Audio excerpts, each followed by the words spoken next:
Folks, today is Wednesday, June 5th, 2019. Welcome to a special edition of Roland Martin Unfiltered. Today, we are celebrating the life and legacy of the queen of Creole cuisine, Leah Chase. We're going to have a jam-packed show for you. Carla Hall, many of you know her. She is going to share her thoughts about cooking with the queen just 3 months ago. Also, joining us in studio will be Hell's Kitchen winner, Harper. Also, Chef Kwame will join us. We've got a number of other people who loved and adored Leah Chase, who's going to be calling into the show. We're going to be looking back, and I'm going to play for you the interview that I did with her just a couple of years ago, where we talked in her kitchen. Also had a sit-down interview talking about food, talking about marriage, and also, again, the importance of living life and loving it. Folks, this is a special edition of Roland Martin Unfiltered, celebrating the acclaimed Chef Leah Chase. It's time to bring the funk on Roland Martin Unfiltered. Let's go. He's got it. Whatever the miss, he's on it. Whatever it is, he's got the scoop, the fact, the find. And when it breaks, he's right on time and it's rolling. Best believe he's knowing. Putting it down from sports to news to politics. With entertainment just for kicks, he's rolling. Yeah, it's Uncle Roro, y'all. Yeah, it's Roland Martin. Rolling with Roland now. He's funk, he's fresh, he's real, the best. You know he's Roland Martin now.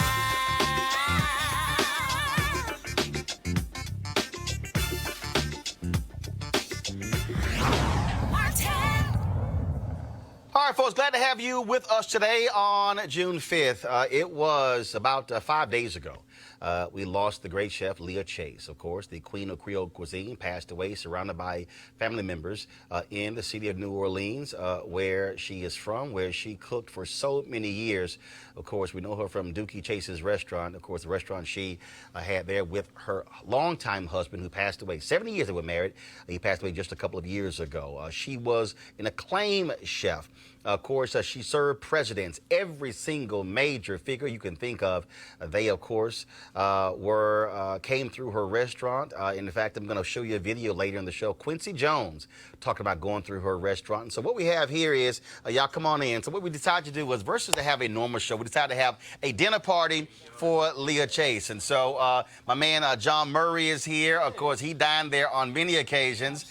We got Chef Kwame in the house. I don't want to mispronounce his last name, so you could go ahead and say. Chef Kwame's fine. What do you say, Chef Kwame? Harper is going to be joining us. Of course, yesterday, Carla Hall wanted to be here. She's traveling, but I interviewed her yesterday. We're going to play for her, play for you that interview that I had with her as well. And we got a bunch of other people, a number of other chefs who will love and adore her, who are going to be calling into the show, sharing their thoughts about Leah Chase. And, you know, look, when News One Now, you guys remember, even Washington Watch, we had various tributes when African Americans who died, we did the shows on them. Also, Rock here, tell Rock, let me know when Rock gets here. See, again, it's like a dinner party, so you don't worry about it. So, of course, Greg Carr, chair Afro-American Studies at Howard University, he dropped by. Greg, why don't you pop over here, just sit down there.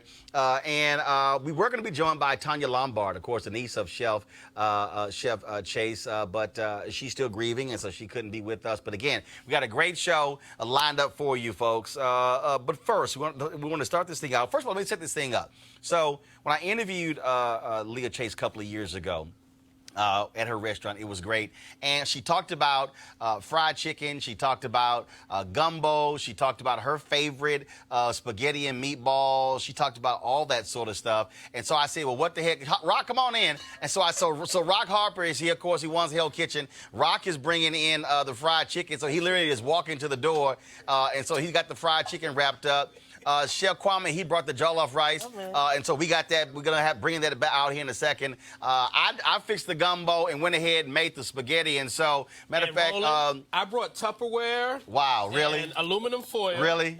And Really? Ziploc. I'm black, so when Wow, I come really? to a good meal, I come Really? to take a good meal home with me as well. Really? So That's real I'm black. Prepared, yes. That's real black. And so we got the, of course, the Rock got the fried chicken down there. And Rock, you may want to hold on up the bowl there, down there. So what I did was, so you got the meatballs in there, but also I make what I call Texas spaghetti. So I do a different little thing with barbecue sauce, Italian sausage. And so that's what I have down there as well. Matter of fact, that's the one right in front of you, Rock. That's that one right there. And so you, yeah, you go. So the meat, so the Chef Chase, her meatballs in there. Just tip it a little bit, so here we can get a shot of it there on the camera. So we got that going over there. Again, we got the gumbo here, and so we wanted to say, you know, versus your traditional show, we said, look, if you're gonna honor a chef, that's it, and you're gonna celebrate her life, let's have a dinner party. Now, some of y'all out there saying, why all these dudes up here? Literally, at least 8 different women we invited. Folks were traveling. They couldn't be here. So don't sweat. Some people are going to be on the phone. We got Carla Hall. So don't even try to trip. But bottom line is that's who could be joining us on set. So we're going to start this thing off first off. So 2 years ago, June 29, 2017, I went to New Orleans for Essence Festival. And, of course, as I always did, I stopped by Inductee Chase's to see Leah Chase. And so I want to share with you, again, a portion of the interview. So here's how we're going to do this. Here we're going to play some of the interview. We're going to come back, talk with our guests, and then we go back to the interview. So we're going to open this thing up, again, with my visit to Inductee Chase's.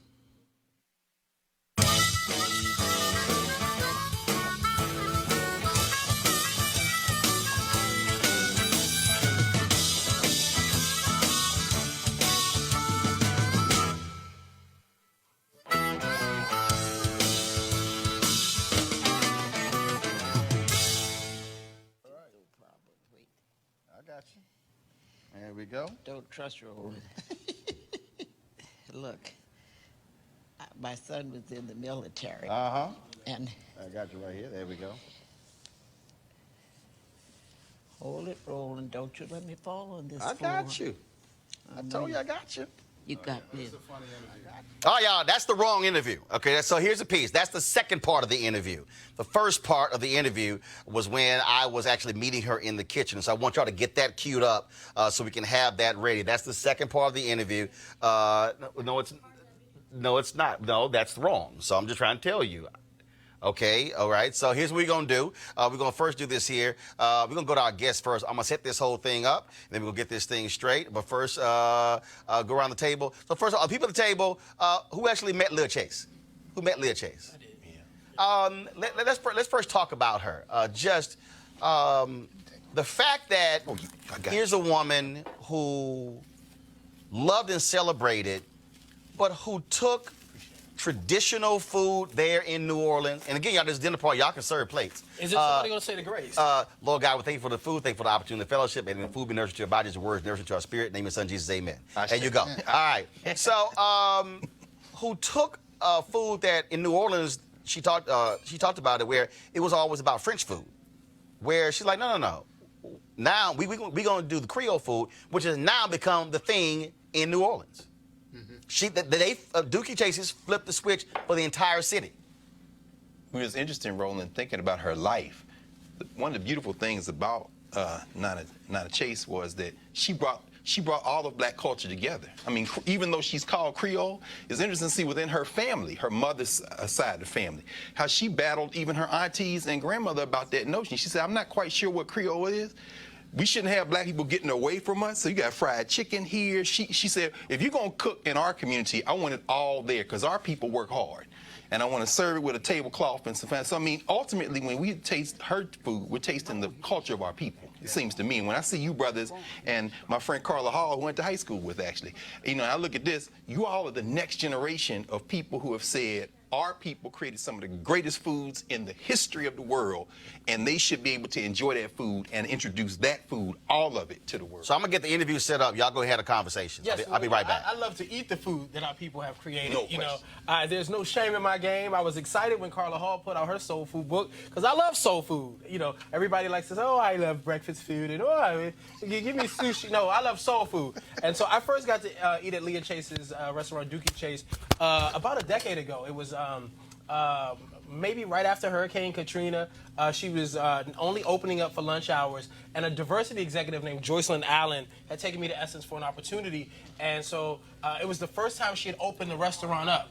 And so Joycelyn's professional group went in and had the very first meal after Hurricane Katrina in the restaurant. Took her 2 years to get it back open. 2 years. So to you get it were back that open. first group that went? We were the first group that went there, and so and prior to that opportunity, I didn't know a lot of her story.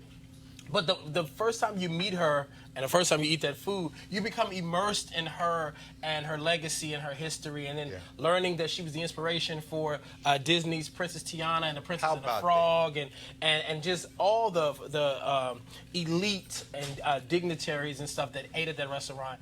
It was a pleasure to go there, and literally for the last 10 years, I dined in that restaurant every year while I was there for Essence Festival. You pick up anything while you were there? Yeah, probably some weight.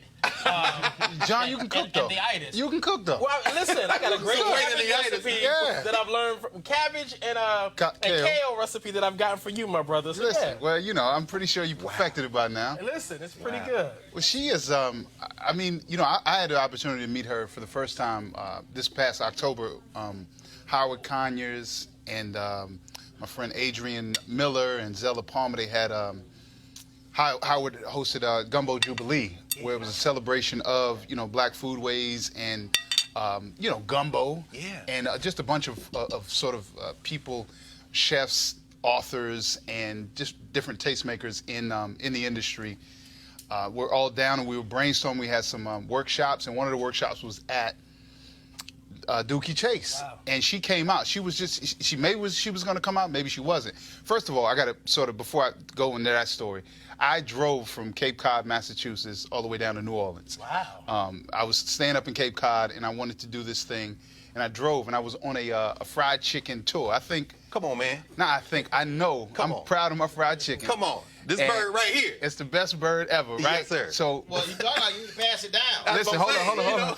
Me and Kwame down here looking at Looking at the bird. Look, man, pass the said, bird down. man said, take that bird Now- down that way. I thought it was the best bird, and then I was eating everywhere, ate everywhere in about 6 or 8 different states. A lot of places, man. And then when I got to Inductee Chase's, I said, yeah, we gotta go back to the drawing board.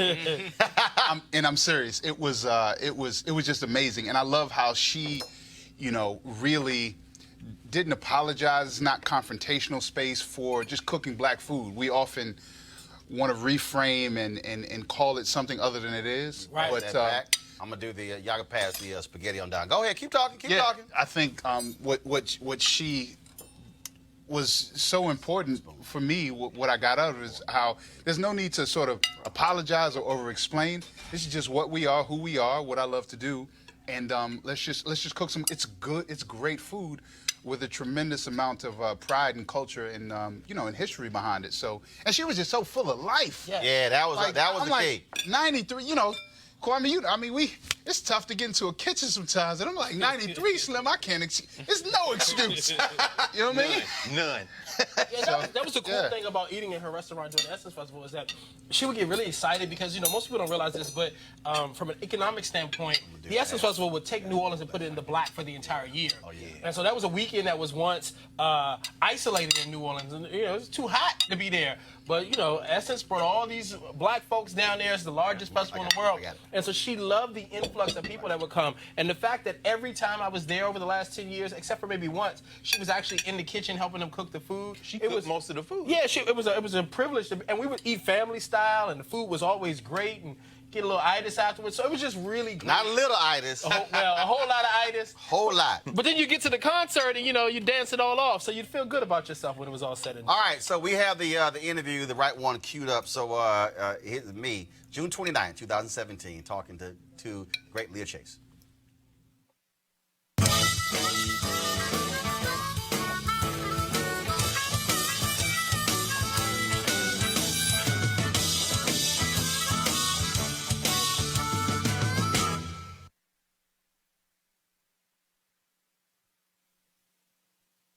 For 76 years, this has been the place in New Orleans to get some of the best food in the city. No, forget that, in the country. And so every time I come here, I got to go see Leah Chase. And so let's go on in here and check out, see what she's doing, and get some of this good food.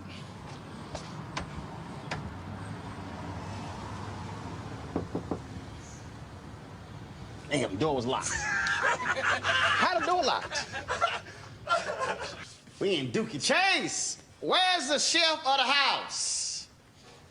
I know she cooking something, because every time I come here, I find her in the kitchen. Where's she at? You know what I'm looking for.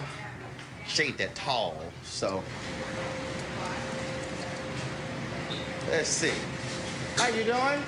What's going on? How you doing? You all good? Chases, we all. What's happening? Oh, not much. Where's the lady of the house? Oh, she's in her kitchen. Where's her kitchen? This way? Right. All right, y'all, we going her kitchen. She got her own kitchen.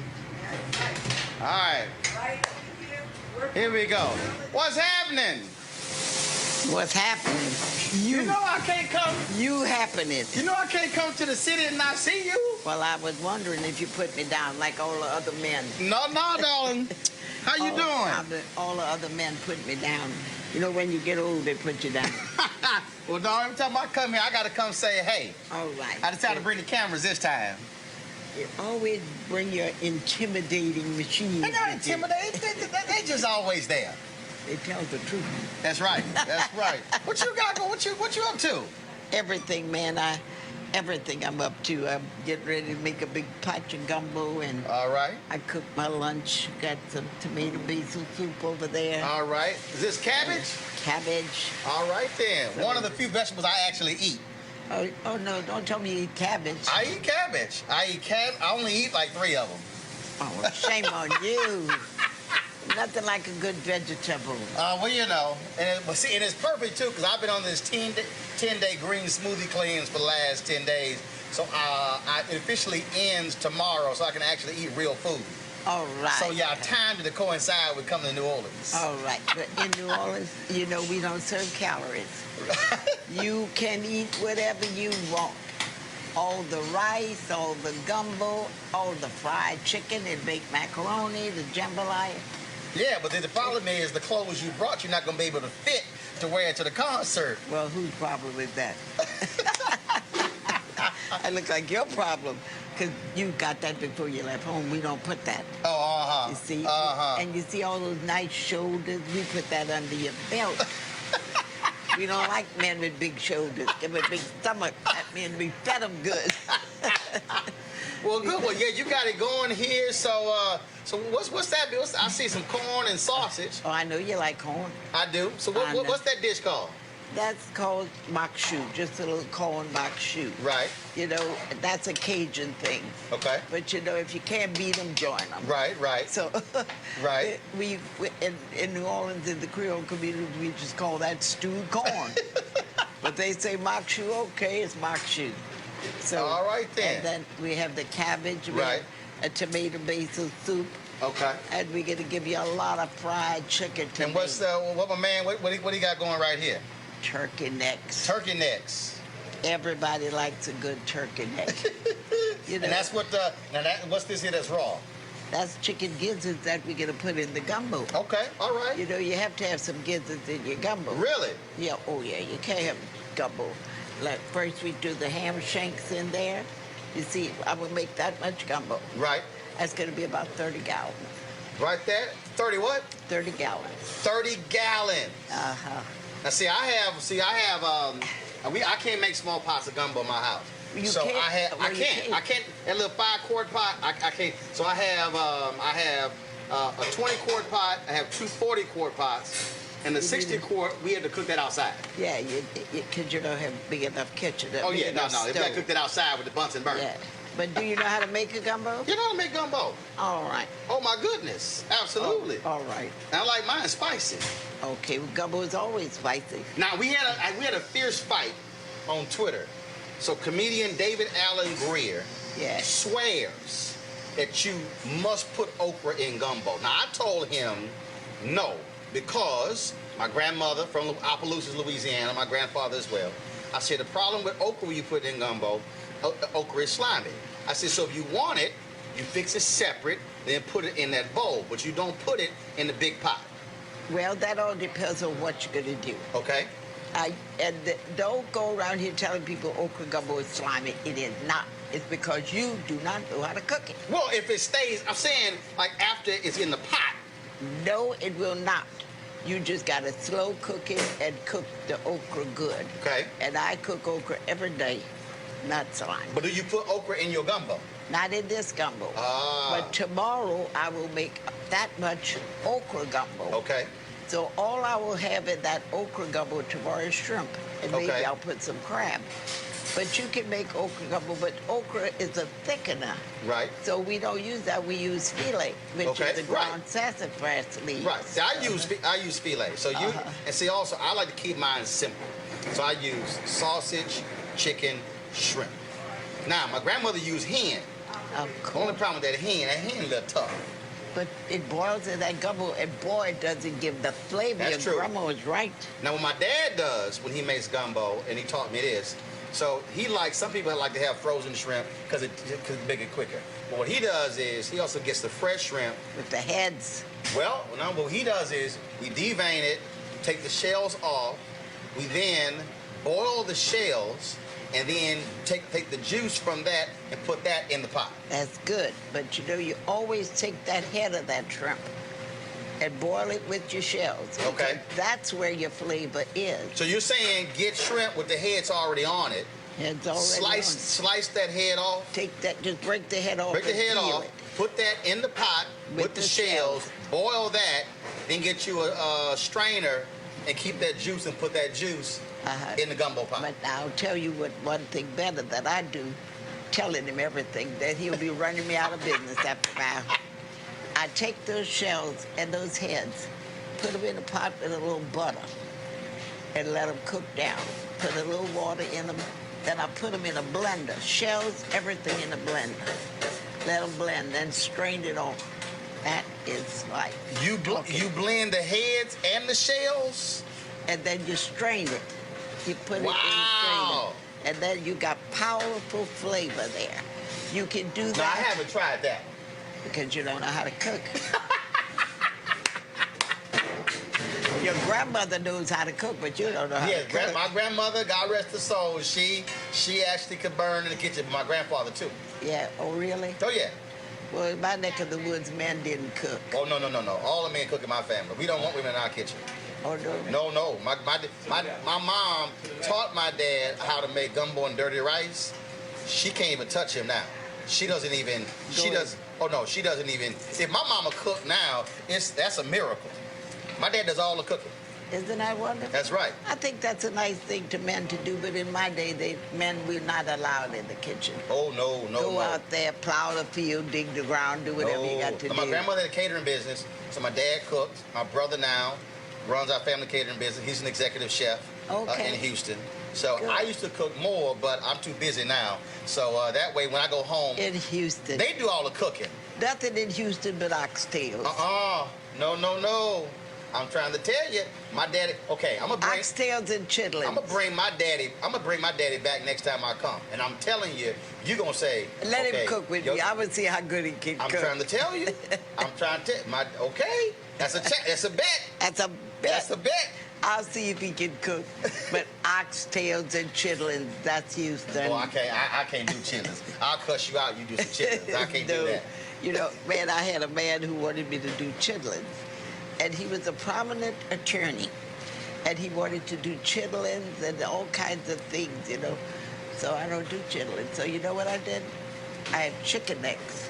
So when you take the skin off the chicken Right. necks, strip them up, you thought it was chitlins. With chicken skin. See, that's how you do it. That's how I do it.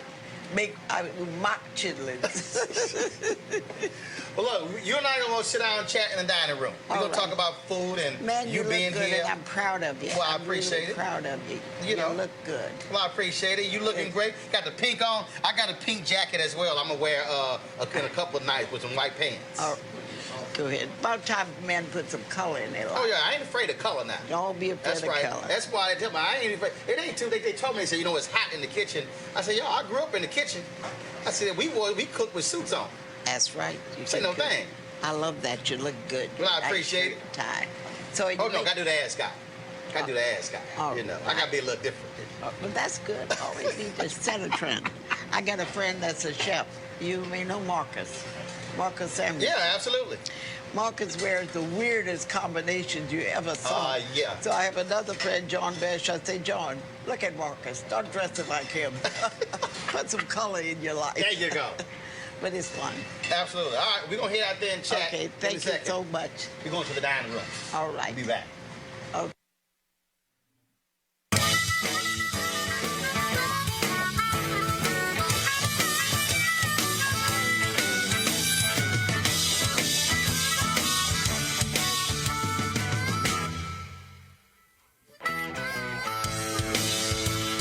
All y'all, of course, this is our Leah Chase celebration dinner party. Y'all heard her challenging me on my gumbo. Yes. Like I ain't know what I was doing. Yeah. She looked at you crazy when you started talking about her okra. But see, look, my mom loves okra and gumbo. I don't like okra and gumbo. What, you like it in gumbo or don't? I only like my mom's gumbo. That's it. You say you only like your mama's gumbo? Like, you don't eat nobody else's gumbo except your mama's? Good Lord. Nope. My family has a gumbo recipe, and that's what I associate gumbo with. And I think everyone in New Orleans is like that.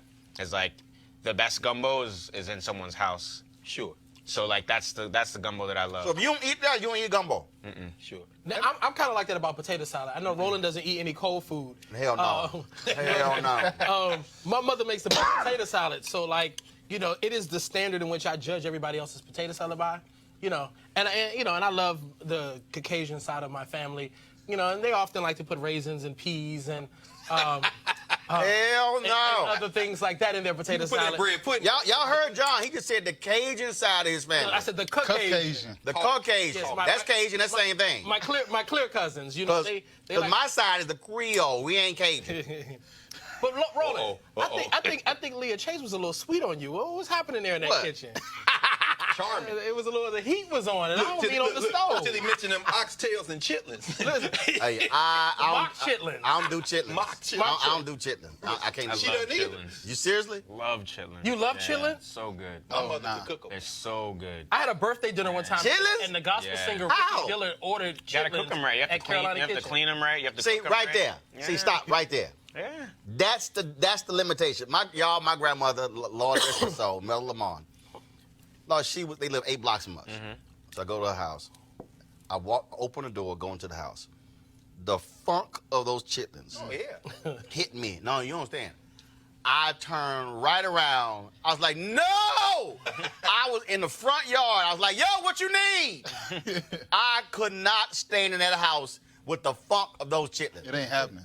I had a chef that cooked chitlin loaf like every Christmas in a restaurant. Like, So and delicious. I grew up Muslim, so just pork for me was, you know, a non-factor.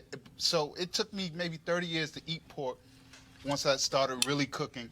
And then, like, the chitlins, I can't do it, man. That's the intestine. That's One of like, my favorite parts of the animal. Oh my yeah. God! Yeah. I ain't mad at it. You know, I just can't. So good. growing up, my aunt Ann taught me how to cook, and she used to make me wash pig feet. Oh, I was about to say. Pig feet, I used to have to clean the great. pig feet before Pig the hog ears, balls. hog maws. Yes. Yeah. Oh, But yeah. you know, it's interesting when you. I ain't going to y'all house. No, But none of us are eating that anymore.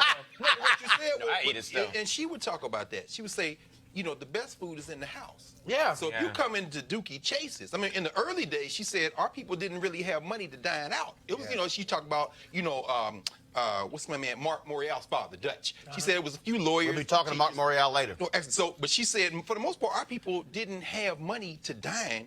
They would come out to drink. Right. And so it took a while for them to bring the food of the house into that space. She said people weren't ordering lunch and things like that. If anybody, the musicians like Duke Ellington and them, and they would eat late. She said sometimes we'd be open to 2, 3 o'clock in the Speaking morning. of musicians, do y'all have the Quincy Jones video ready? Oh wow, yeah. Do y'all have that video ready? Let me know you have it ready. So I was on Instagram today, and Quincy Jones posted this about Leah Chase. When I owned WNOL, Channel 38, a big TV station on there, every restaurant I went to, they'd ordered from Leah Chase, Inductee Chase restaurant first, because they knew I wouldn't eat anything but hers. And then she taught me how to make it. And I put a layer of white rice, sauteed soft shell crab on that, and put the gumbo on top of that. She taught me that. She sent me the natural ingredients from the Gulf of Mexico. One of the greatest ladies I've ever known. Forget just cuisine. You know, she was an activist, big activist. She was something.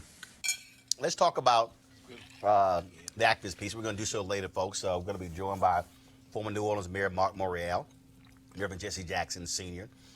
We are trying to get Andrew Young on the phone as well. I think he's from New Orleans. And that's the other piece. Beyond being this great chef, and we're going to talk. We talked with her about it. She's going to mention. We're going to play a little bit later in the interview, where she fed the movement. Many of those meetings in New Orleans, those freedom riders, those SNCC workers, those SCLC workers. If you were in that dining room, where on the other side of that wall, that's where they met, plotted, strategized. She would feed them, and they would go out and do work. Yeah, absolutely. I mean, go ahead.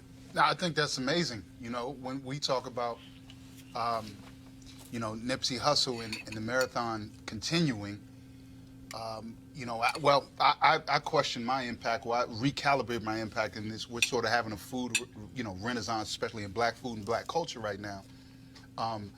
To look at her, I mean, you talk about a marathon. I mean, there was no glory, like, you know, national.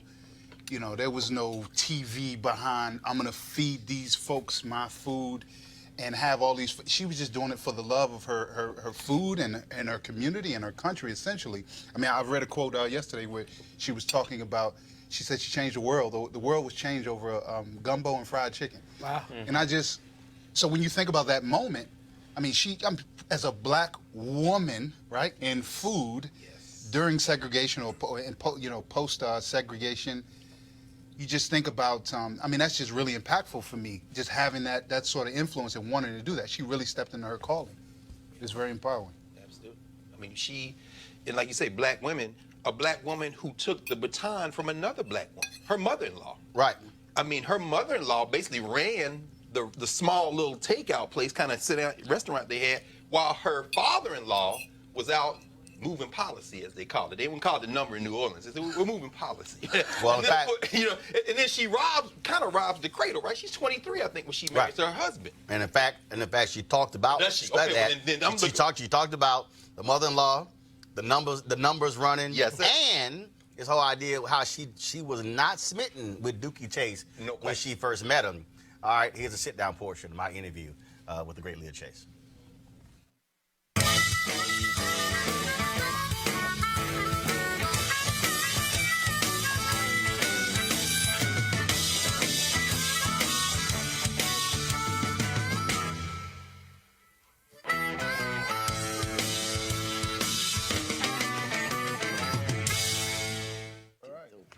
Wait. I got you. There we go. Don't trust Roland. Look, my son was in the military. Uh-huh. And I got you right here. There we go. hold it, Roland. Don't you let me fall on this I floor. got you. I told you I got you. You got me. I got you. Got the chair. Okay, she got the chair. We good. Okay, what is all this? No, my son was in the military, and he had a major.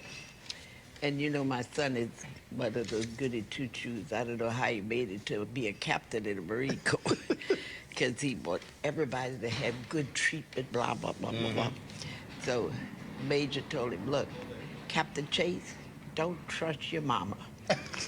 So he calls me Major Hartley because I tell him, don't trust your mama. Don't trust anybody. So how are things with you? Things are great with me. I am really a blessed woman, Roland, thanks to people like you and people in the media who help me. And it's a wonderful thing that you do. I know you get criticized right and left for everything you do. Don't faze me.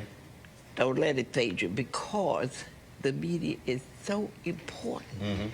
It tells the world where everything is, how it is. Now, you may tell it like we don't like it. That's another thing. We'll deal with it. But keep telling it. Absolutely. Yeah. Will do. Now, I was here, I think it was January. I spoke at Dillard University. And shortly after I left, you experienced a loss. Yep.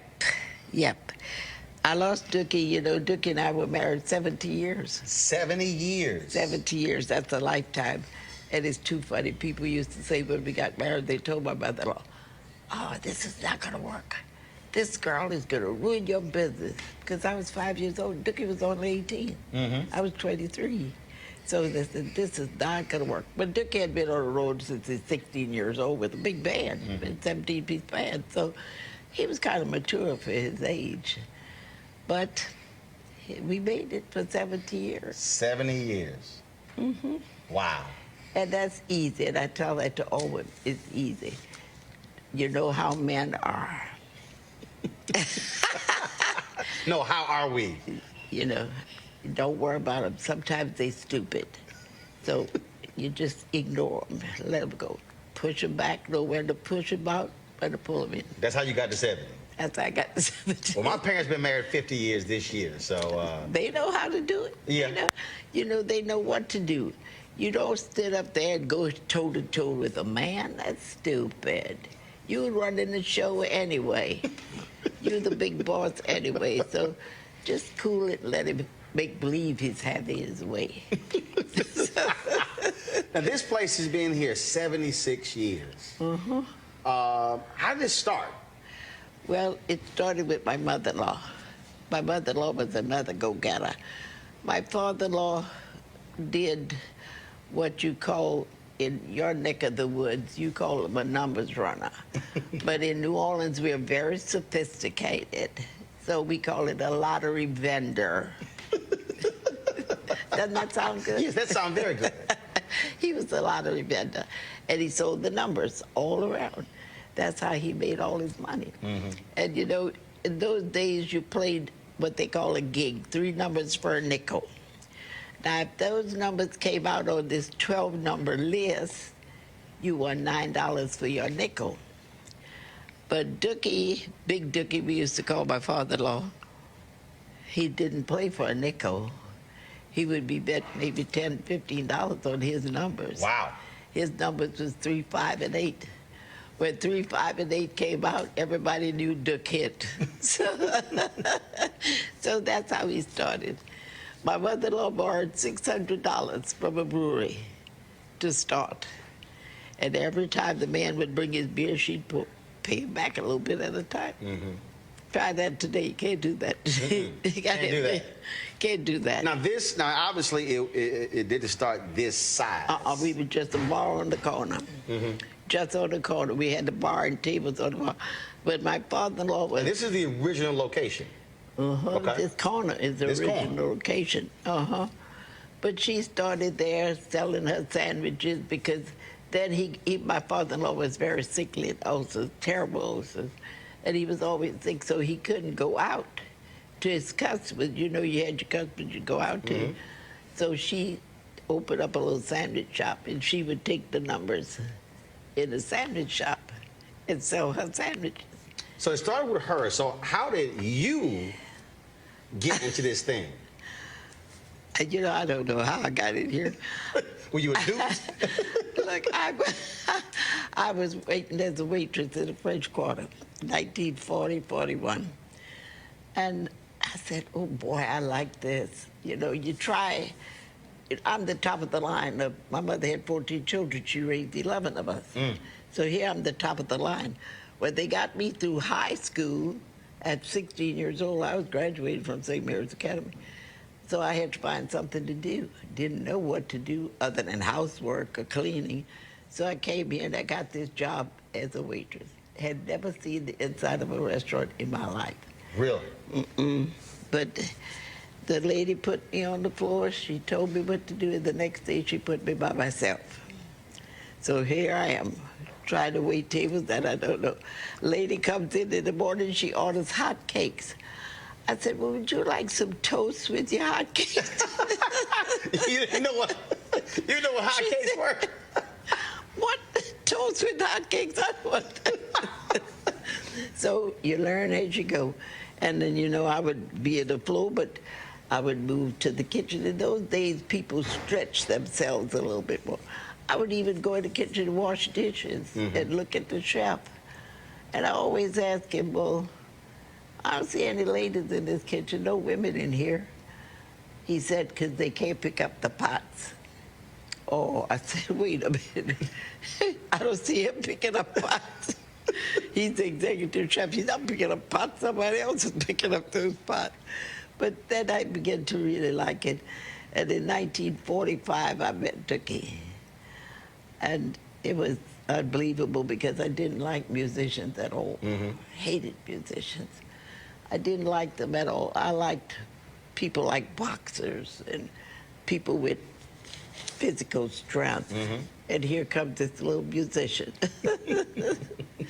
And then we came in here, and I just came in with my mother-in-law and tried to, I said, no, on this side of town, we're going to do just what we did on the other side of town.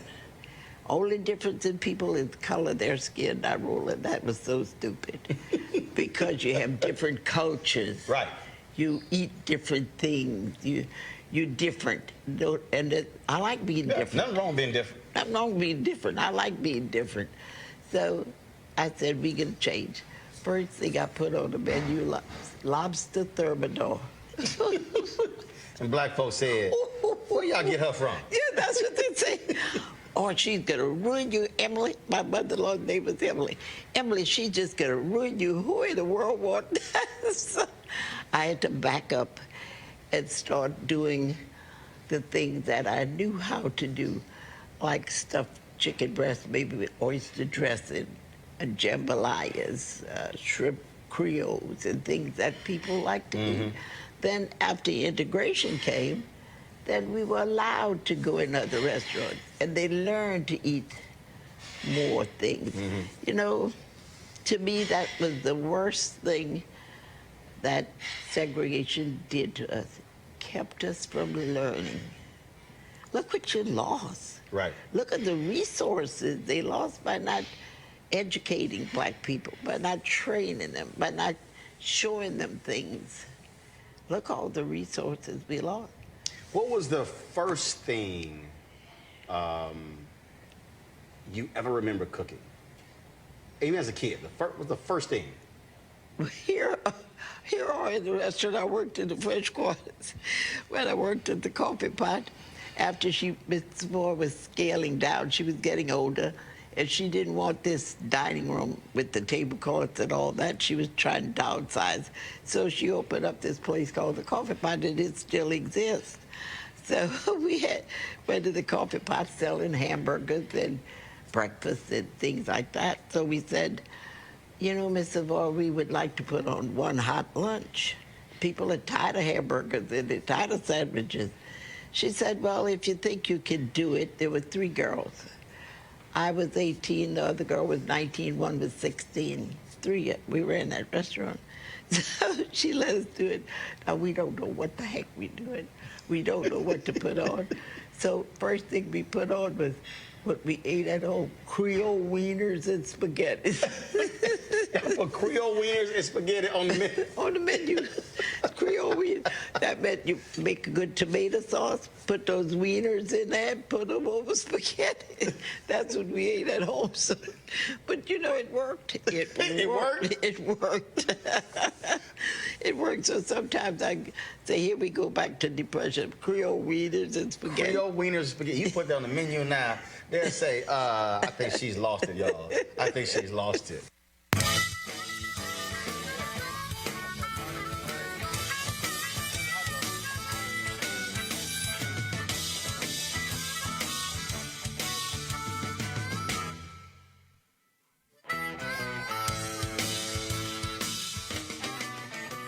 Now, I hope y'all see why I wanted to do this, because it was just so much fun sitting talking to her, because of all her different stories.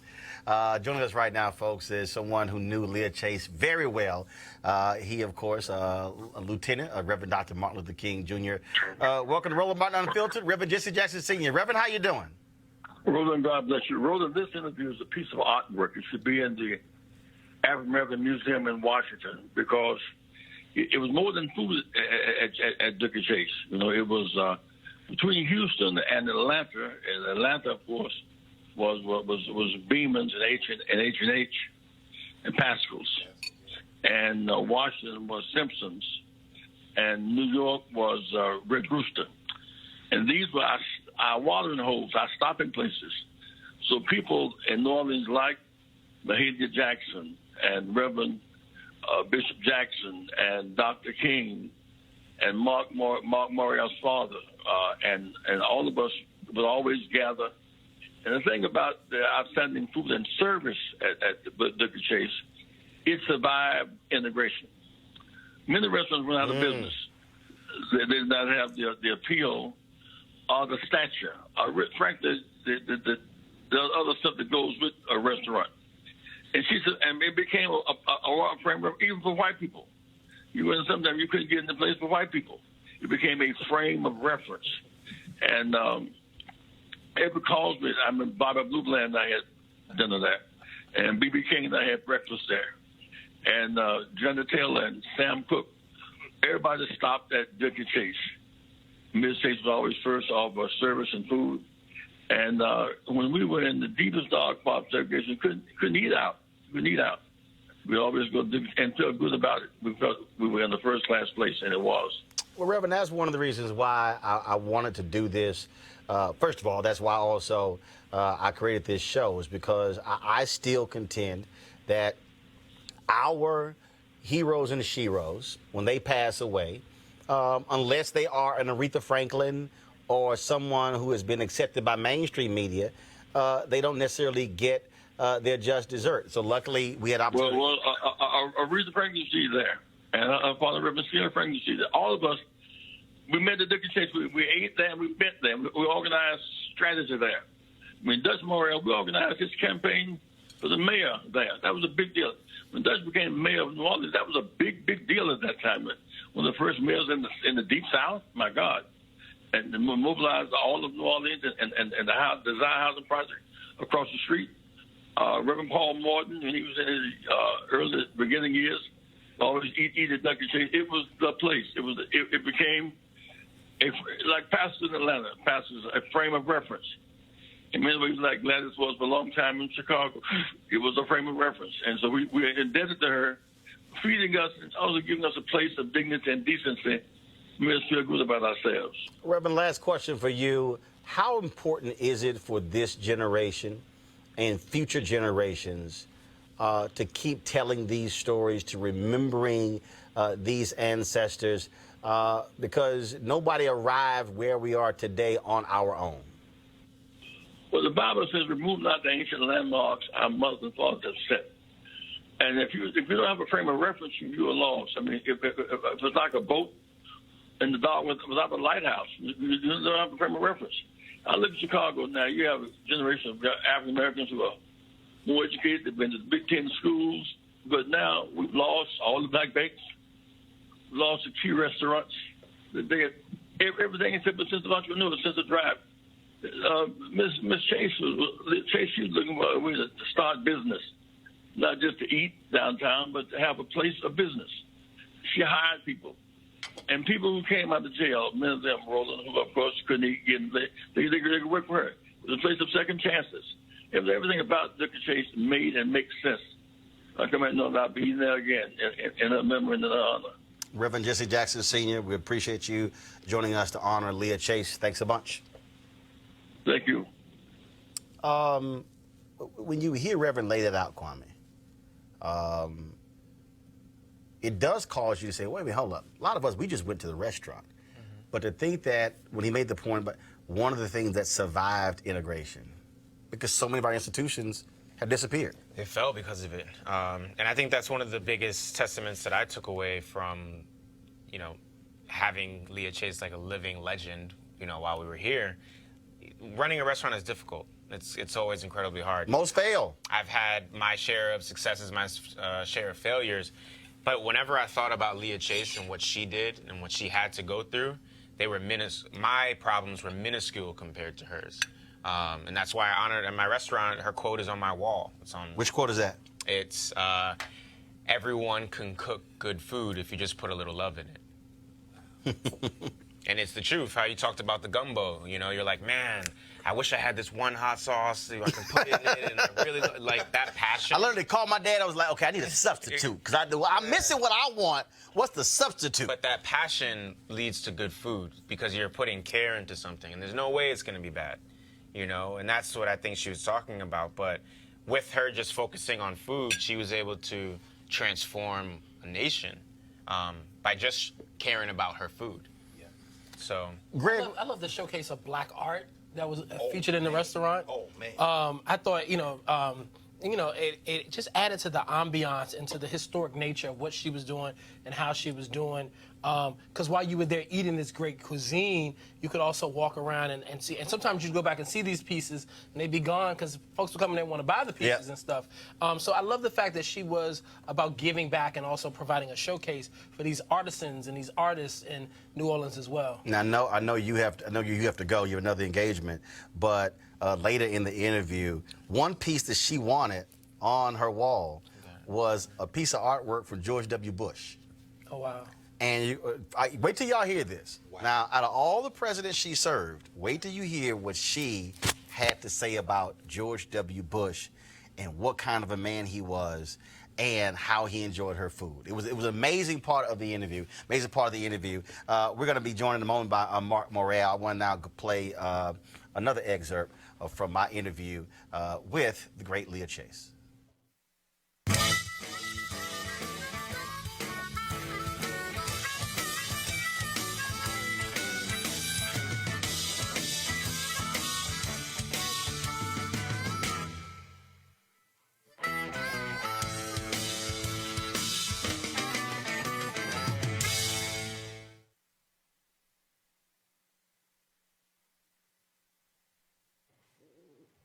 What is it about food that is so interesting? Folks in Louisiana, my grandparents on my mother's side, from Opelousas, Louisiana. Oh my God, home of the good cooking. Oh, absolutely. And they say for other people eat to live, whereas folks in this state live to eat. We do. But what is it about food that is just totally different than anything else? You know, people come to my kitchen, Mr. Martin, and they ask me that all the time. It baffles them. What about your food? What is this? I don't know. We do, and they come to New Orleans and they think they're going to eat here and eat different. We eat just about the same thing, whites and blacks alike, because that's the way we came up. And I think it's just how we do things, and we believe in making a lot over what we do. Mm-hmm.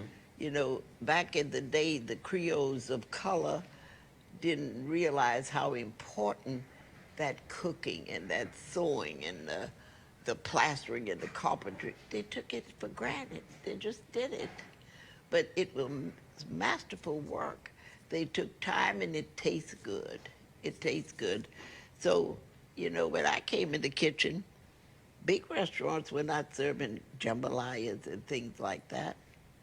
They were serving French food and things, cream sauces, shrimp Newburg, all that kind of stuff. Mm-hmm. So then everybody started coming to eat what we cook and the way we cook it. And we changed them. We changed them.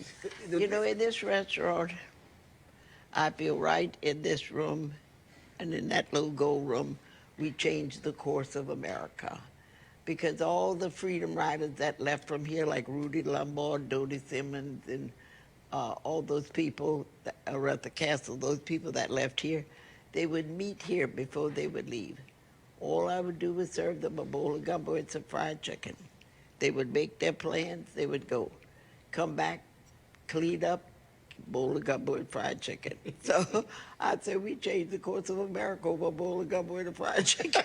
So we need to tell that to Mr. Trump. Give him a bowl of gumbo and some fried chicken. Give him a bowl of gumbo and some fried chicken? That's right. Right, and he might act right? He'll act right. How many presidents have you fed? I fed two here, and Mr. Clinton, I worked with him in Atlanta because he was a friend of the Aarons, Hank Aaron and his wife. So he would come to Hank's birthday, and that's where I met him. He is something else. I met Mr. Clinton, and when they introduced me to him, if you see that picture, I need to put it on the wall. You would think he knew me for 100 years. He didn't know me at all. Didn't know me, and I didn't know him. But that's how much charisma the man Right. had. And then I fed Mr. Obama, which was a delight. He And who was the other president? George W. Bush. Really? Now, let me tell you about George W. Bush. Wasn't our best president by far, but a nicer man you could not find. He never hit this city unless he sent for me, Roland. Really? Every time he came, he sent for me. So when he came, he sent the security for me. And we were having dinner at Commander's Palace. I get there, the waiter say, well, look where you're sitting, Miss Chase, right next to him. He always sat me right next to him. I don't know why, but that's where I was sitting, right next to him. So when I was at the dinner, he said, do you want to fix breakfast for me? God, no, I don't, but how you tell the president no? You don't tell the president no, you say, yes, I'm going to fix this breakfast. The man came the next morning with the president of Mexico and the prime minister of Canada. No fanfare, no nothing. And the pictures on the wall out there, I cooked them quail and grits and shrimp. Oh, he loved it. But he was just kind to me, and I still hear from his people. I said, well, he's painting. I don't see a painting on my wall by George W. Bush. You better do something about You told his people that? I told that to Carl Rove. Yeah, give me a paint. Well, you know what? Wait, now President Carter sold a paint for $500,000, so I might not get a George W. Bush. Well, I being a native Texan, I'll also put a phone call in so we can make that happen. Yeah, he was a kind man, and I was really proud of his mother because, you know, you educate children and you bring them up, and they may not do their job to perfection, but if they're kind, that's a plus because there's no excuse for people to be ugly. I don't care what you do, you don't have to be ugly. And he was a real kind man. He ate here twice, and here comes the media. They want to know why he ate here twice. He didn't eat anywhere else twice. I said, I don't Easy. know. The food's good. Yeah, he enjoyed it. So, and he was really kind to me. He really was. Okay. So I'll never forget him for that. But we'll tell that Trump fella. Yeah, maybe some food would change him. All he does is eat McDonald's and eats his steak with ketchup. Oh, Lord, ketchup. He eats steak with ketchup. Oh, my God, he would, ask Mr. Obama about Mr. Obama and ketchup.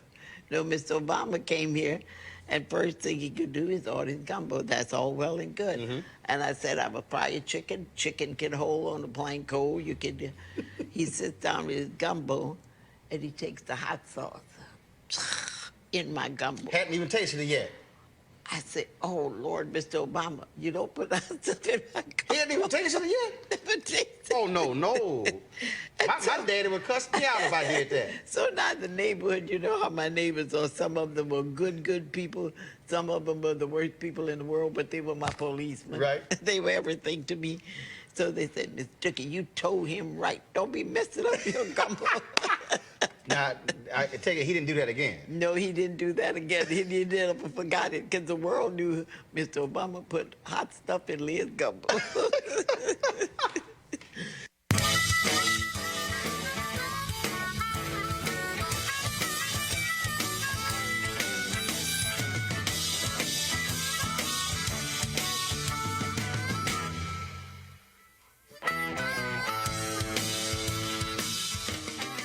Rock Harper, it did go national when Obama put hot sauce on Leah Chase's gumbo. Did it? That thing went all over the country. On the front page of the New York Times, the obituary had a picture of Obama, and it made that point on the front page of yesterday's New York Times. Really? He messed up the gumbo. No question, tried to mess up the gumbo. As a chef, I kind of, okay, yeah, you got to live with that one, Mr. President. Oh yeah, no, he taking that L. Yeah. he taking that L. But it's also important not to miss when she said her hood folks, because she could have moved many times. They wanted her to move across the street after Katrina. You know, here's your chance, housing projects. But that is because she wouldn't move because she said if I move, this neighborhood flattens. She they never got hit. No, they didn't. The artwork, which is the she said no one touched that restaurant. And when you think about whatever she said about they never got robbed. Right.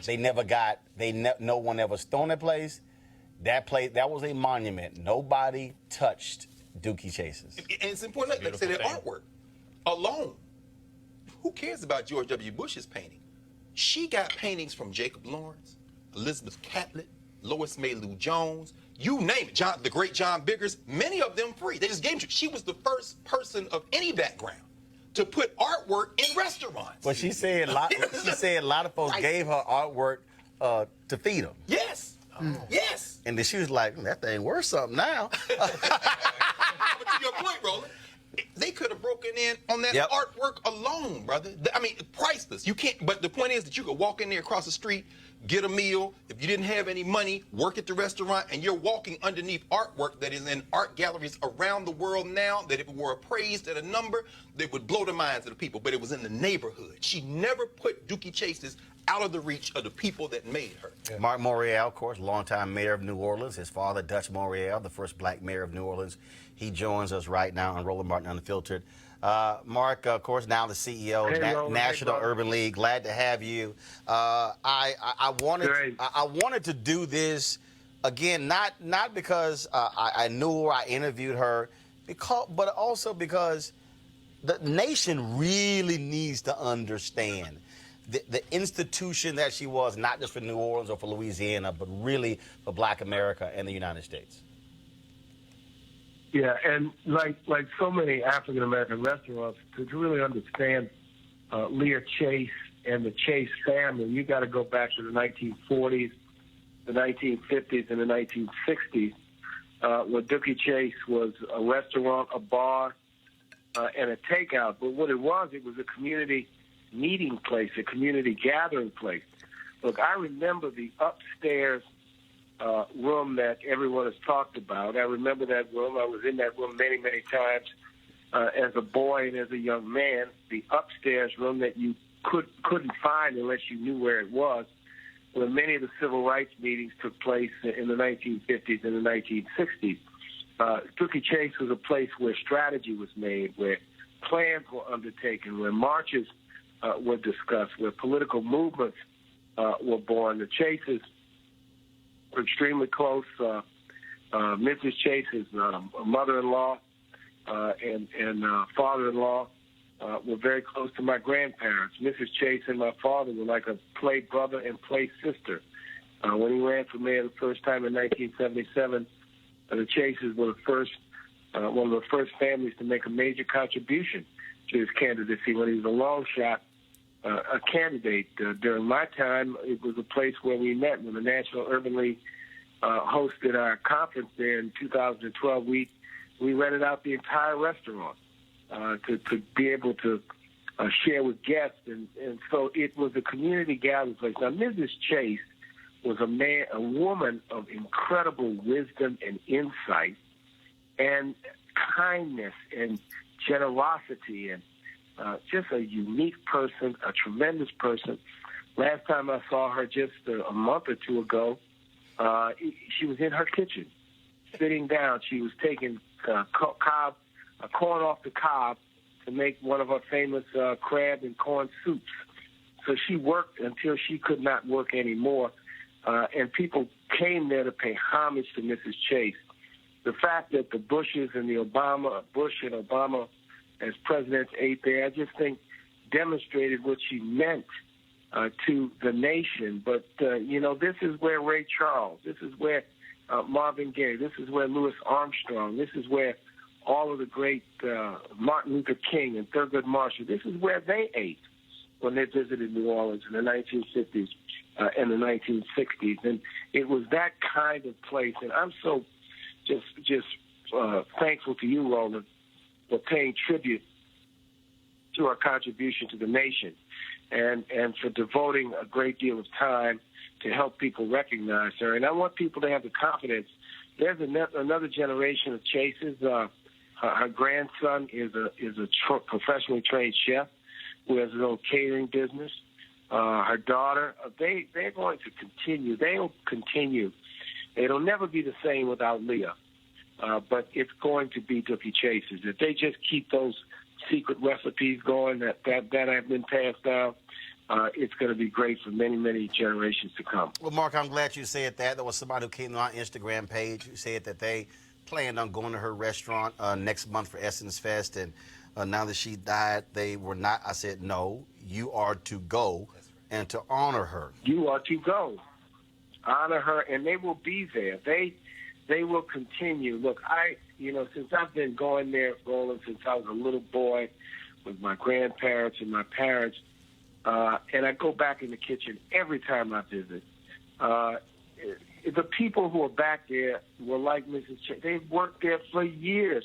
They were stalwarts. They were dedicated, and it's just an incredible feeling to go into Inductee Chase's and to go back into the kitchen. And, not a lot of restaurants will welcome people back in the kitchen. But she said, come on back and say hi to me. Yep. Go back there and say hello to her, take a selfie with her. And she said, what you doing now, baby? What you doing now? And just an incredible woman. And, look, this great woman lived to be 96. Yes. What a life. Almost a century. She kept on, keeping on until she could go no more. Absolutely. Marc Morial. God called him. Hey, Roland, thank you. I'll see you at Essence. Yes, sir. I appreciate it. Thank you so very much. And Kwame, I mean, literally, she was in the kitchen every day to the very end. I believe it. I mean, I watched her get a Lifetime Achievement Award at the James Beard Foundation, and that was extremely inspiring for me, to see a woman of color, but also to know her legacy, that she earned it. She lived a lifetime, and even though they gave it to her when she was 93. They should have given it to her before, but it's fine. I'm just saying.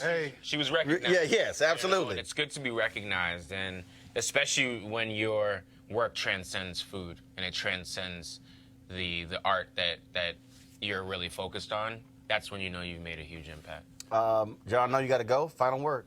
Listen, well, first of all, I want to thank you all for the wonderful food here tonight. All right. I'm going to begin to prepare my exit package. What we are going to do before you leave is compare chicken bones, because I think you may have I'm a Nigerian. Yes, that's what I'm talking about. Right, you clean that sucker. Mama, Right. She sucked Right, the you head now, clean. but Damn, I you. still got a little meat on Kwame, there. clean that bone. You got to zoom in on this. Yo, zoom in on Kwame's bone. Yeah, you definitely Nigerian, because I see the marrow hanging out. Oh, yeah. I'm not done either. Kwame cleaned the hell out of that chicken. Put yours up. Put yours up. Yeah. No, it's not clear. Oh yeah, John bougie. That's a bougie wing right there. Well, when I'm around my clear cousins, I do eat my fried chicken with a knife. Yes. Is that paprika? But I'm excited to be a part of this. I'm excited to have met this woman and had dined at her table.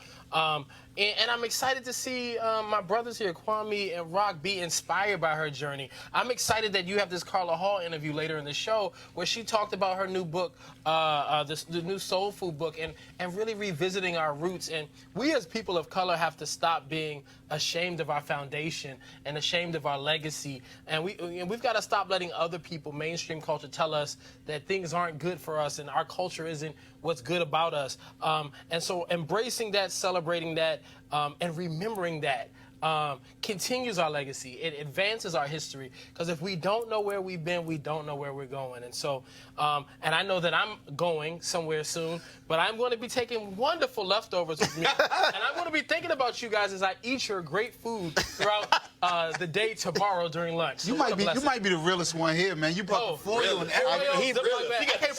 Foil, Ziploc bag, and Tupperware. And a carry-on bag so that I could make sure everything was placed properly after I packed it. Yes, sir. Yeah. All right, John Murray. I appreciate it, folks. John Murray. What's the website? Find me everywhere on social media, JAWN, last name Murray, and then on Facebook, John Murray World. So find me there, JAWN. No, I'm not from Philly. My mama knew nothing about the slang. She named me. All right, then. All right, folks. We're going to go play our next installment of the interview with Leah Chase. When we come back from that, we're going to talk to the great chef Joe Randall. We'll hear from Carla Hall. And we'll also hear from some other chefs and other leaders across this country as we celebrate the life and legacy of the queen of Creole cuisine, Leah Chase. She passed away Saturday at the age of 96. This special edition of Roland Martin Unfiltered Dinner Party is all in honor of her. Here's the next installment.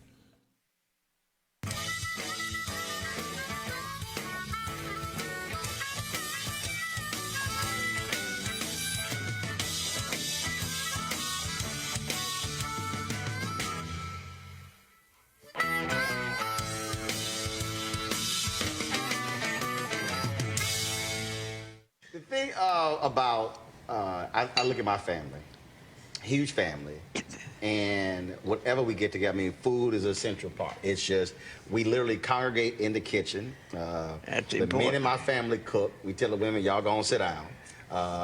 We like it that way. And plus, but my mom said, look, I'm not gonna have two sons if they bachelors. They ain't gonna be sorry. So we knew how to cook, bake. Do everything. All that. All that. Yeah. And, but the thing about cooking to me that's great is it's one of the few things in life where you're able to take something from nothing. And That's then right. it ends up, and then you get to play with it. So I mean, because you talk about experimenting. I remember I was in college and I didn't have, all I had, you talking about this spaghetti. I'm in college. All I had some noodles. I had no tomato sauce.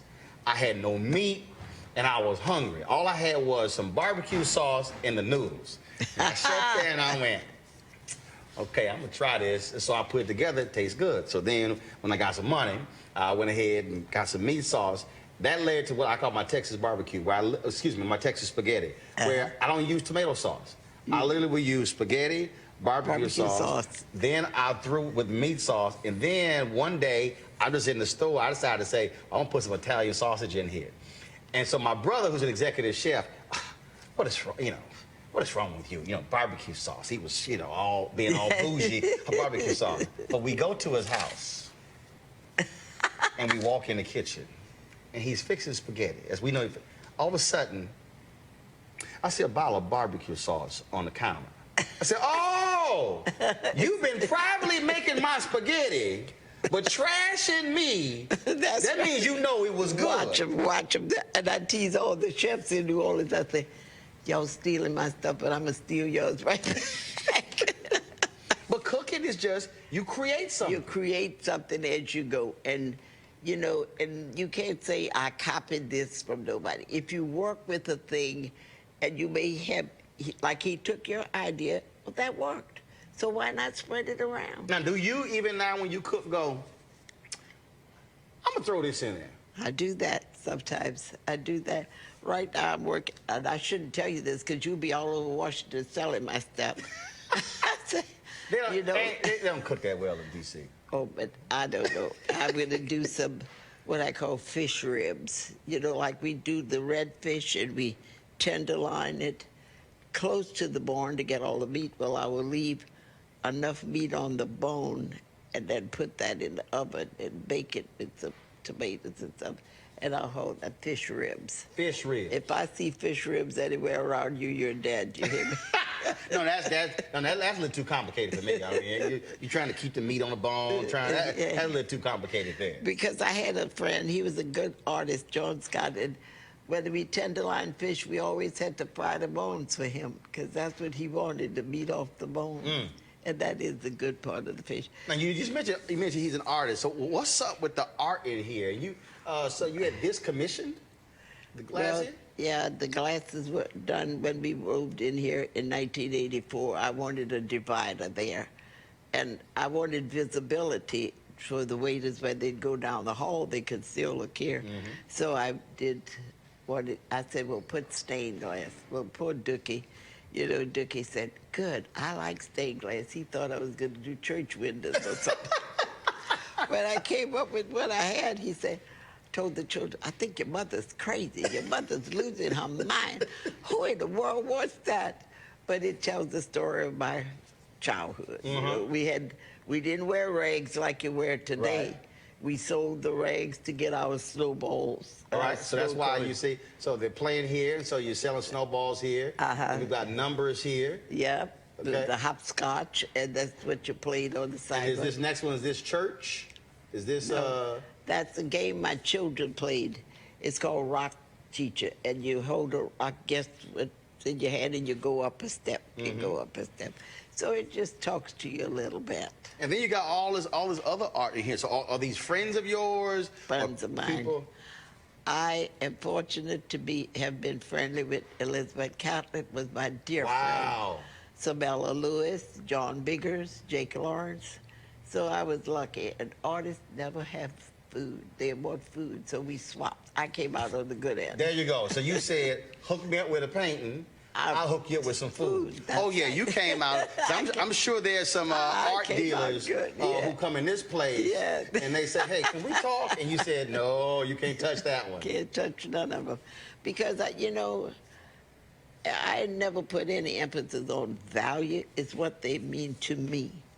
I feel like when I look at the upper room, I feel like John Biggers is there with me. Mm-hmm. John Biggers was the nicest man. His admiration for women with Texas strength Southern University.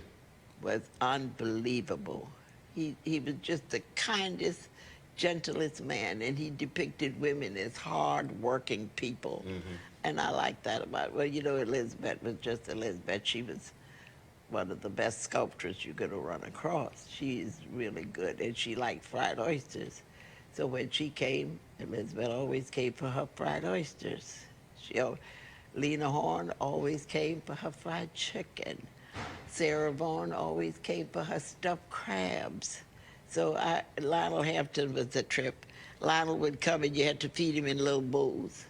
Little bowl of greens, little bowl of sweet potatoes, little bowl of... Because he knew he was going to eat a lot? So he had it all in little bowls. So but they were So just... you've seen everybody through here. Everybody. And everybody came and they were just... It just makes you feel good when people think about you. Mm-hmm. When they think about you, it's uplifting. That's why I try to do that with people. Roland, one thing I have to do for the storm is get that takeout going. You see, because my neighbors across the street, we had the old ugly brick buildings, you remember that? And I said, oh, after the storm, I said, those ugly stack of bricks gotta go. So they picketed, they said, no, they're good, we can keep them. You come live in them, we won't take them. So they put up what's nice across. But some of those buildings had the finest people that went off to be doctors, and then you had the drug addicts, you had this, but even the so-called worst ones were my protection. No, Nobody ever hit this restaurant. Nobody ever came in here. When the storm came, we were here 65 years. Nobody ever touched anything in this restaurant. They were my policemen. They watched out everything for me, and they took care of me. You're saying you take care of people that take care of you. Take care of people that take care of you. You have seen nearly a century. Now you're getting ugly. No, I'm not getting ugly. That's a good thing. That's a good thing. That's a good thing, huh? And the thing that, I mean, I'll just say that's, I don't care what it is, whether you talked about all those amazing entertainers who you fed, the one thing that is constant, whether you're talking about somebody 76 years ago or 70 years ago or today, they will always talk about, man, when I had this certain meal. That's what's amazing about food. Food is so, it makes people happy. If you give people good food and put nice things down there for them and nice things, a nice tablecloth, I'm a stickler for a tablecloth, a good napkin. I like that because I want my people and I want my customers to feel good about it. You know, when you were a little boy, you might be eating out of a jelly glass or something, but when the company come, your mama said, get out the good stuff. Company come. That's right. I say, everybody that hits that front door is my company. Get out the good stuff. And I want them to eat well. And you make them feel good. They relax. They come in to get a good meal. Who do you like to cook for you? I like service more than when you can cook me anything. You can fry me a piece of wood, but just serve it to me nice. Because if you serve people nice, they just feel so good to have somebody serving. Great customer service. Bad customer service will put you in a foul mood. Yeah, it's bad. You know, and there's no excuse for that. You can serve people. I love to serve people. If I could walk, I would be waiting tables on this floor. I would, because I love to do it. It's just so easy to do it.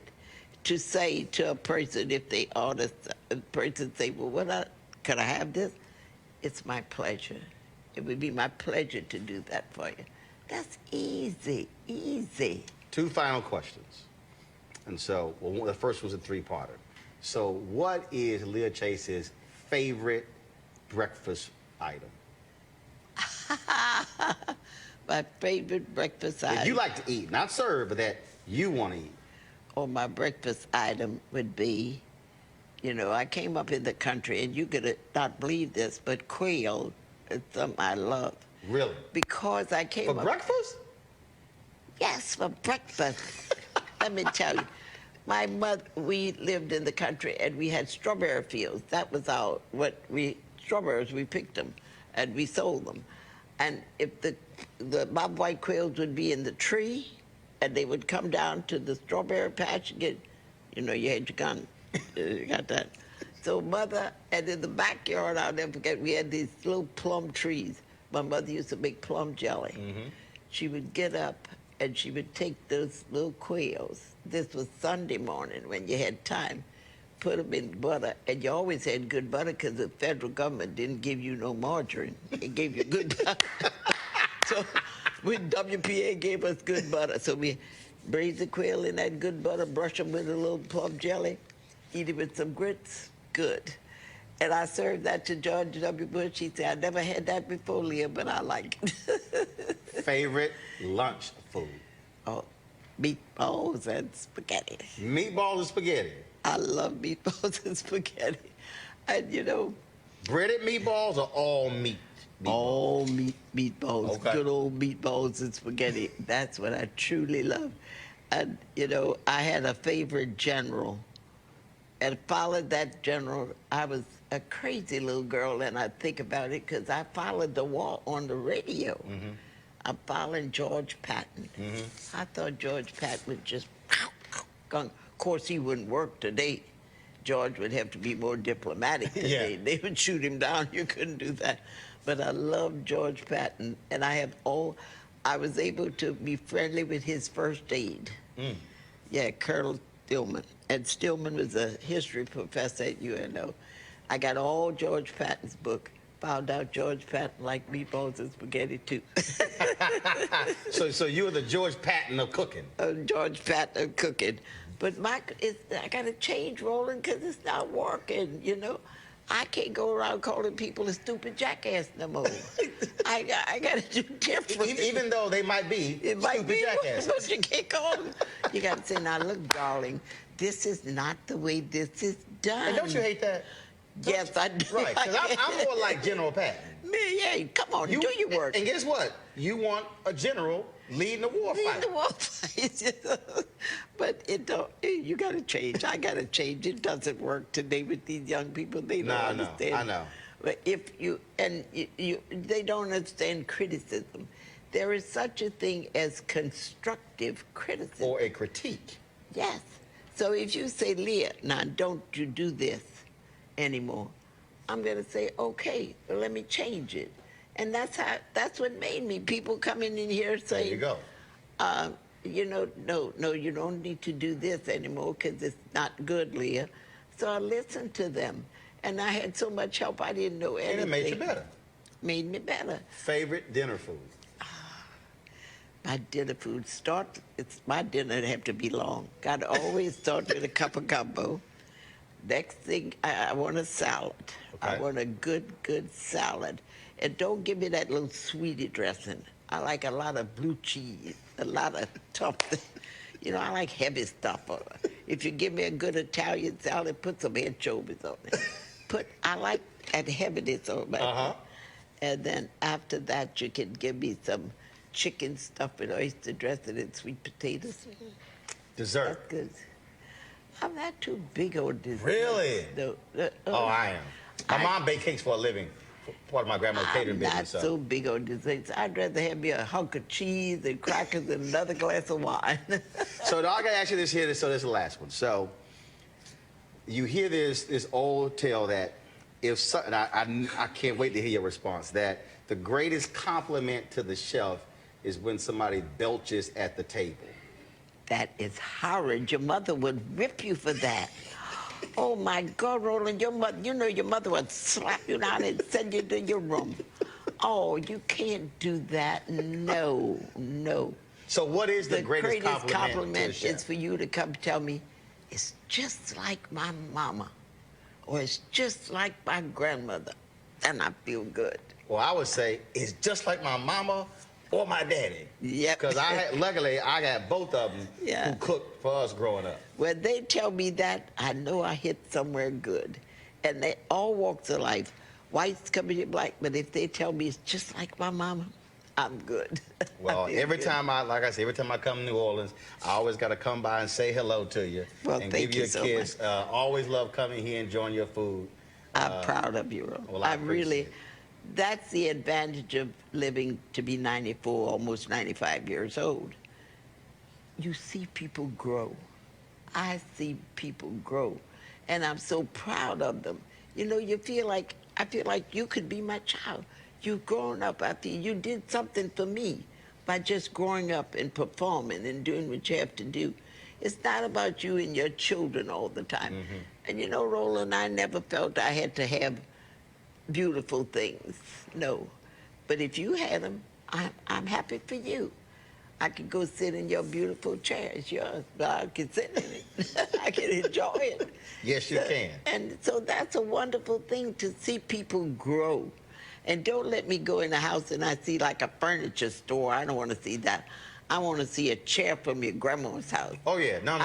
See we don't have those rooms that are off limits. No, we sit on everything. And I want to see something that your grandma had, or something that talks to you. Mm-hmm. And that's what I learned about art. You know, years ago, what we didn't know anything about art. We thought we'd go to the grocery, buy a sofa, buy a picture to match the sofa. We learned that art doesn't have to match the sofa. Mm-hmm. It just can talk to you, whatever you like. So it is warm. Well, I tell you, what gives me fond memories of my grandmother and grandfather from Opelousas is anytime Good cooking. I eat gumbo. When I go home for Thanksgiving, my brother's executive chef, he fixed the turkey and dressing. I said, no, I'm coming home to eat gumbo. Gumbo. The rest of the family, they're eating all that stuff. I'm over here, I eat gumbo the whole weekend. That's right. That's my thing. That's your thing. Trust. But you came from a home of good cooking. Those people yes. in Opelousas can cook. Oh yes. They can yes. cook. And I'm paying for it. And my trainer's like, okay, let's slow that down a little bit so we can take some of the weight off. But then so we can eat more of the gumbo. Just eat, drink, and be merry and live.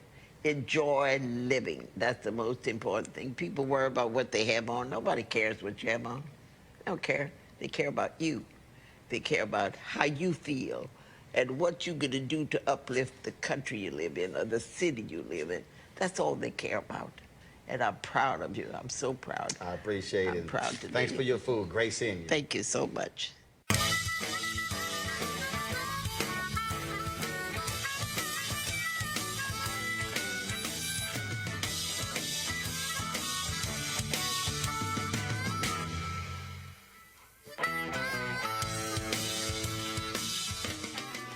Y'all, we are having a good time here at our dinner party, honoring, of course, the great Leah Chase. She died Saturday, age of 96, the queen of Creole Cuisine. We've been telling stories, eating food, laughing at her stories as well, talking about Kwame over here just cleaning the hell out of these bones.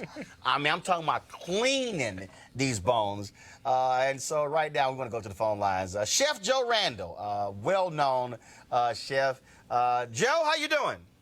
I'm excellent, Roland. How about yourself? Man, glad to have you here. Glad to have you here on Skype. I'm joined in the studio by Chef Rock Harper, Chef Kwame, and Greg Carr, of course, head of the Department of Afro-American Studies at Howard University. Well, we're happy to be here with all of you. Rock, I know. Kwame, I haven't met, but I'm very familiar with him, and I wish him continued success. And we are enjoying some food here. Rock brought the fried chicken. Kwame had the jollof rice. I fixed the gumbo, and of course the spaghetti. So this is not just a normal television show. I got throwing down. Oh yeah. Well, so I got to ask you, just share with us your thoughts and reflections about the great Leah Chase. Well, it's hard. Everybody that's spoken so far, I've been here through the entire show, has had wonderful things to say about Leah because she was a wonderful human being. She was a great chef and a good cook and a dear friend. It's just one of those things that you cherish her and you want to have told her that you loved her while she was living, because that's the kind of person she deserved those flowers while she was here.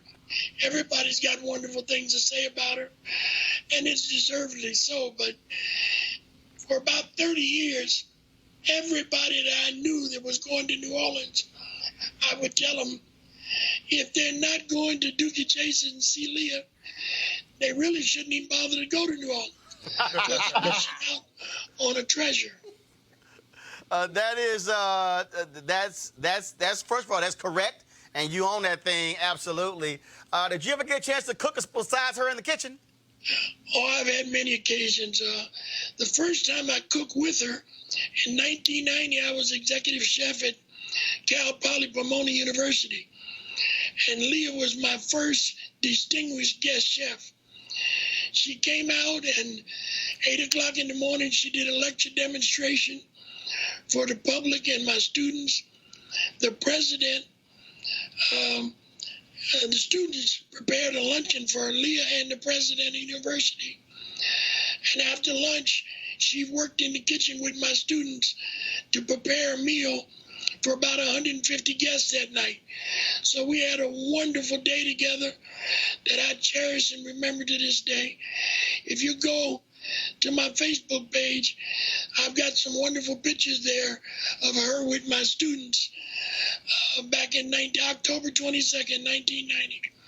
But we made gumbo, you know, seafood Creole gumbo.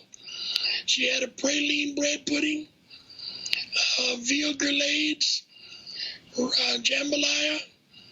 Just a wonderful day. You know she was all about food anyway, and give her a kitchen big enough she can do what she want to do, and all the help she needed, she could go to town.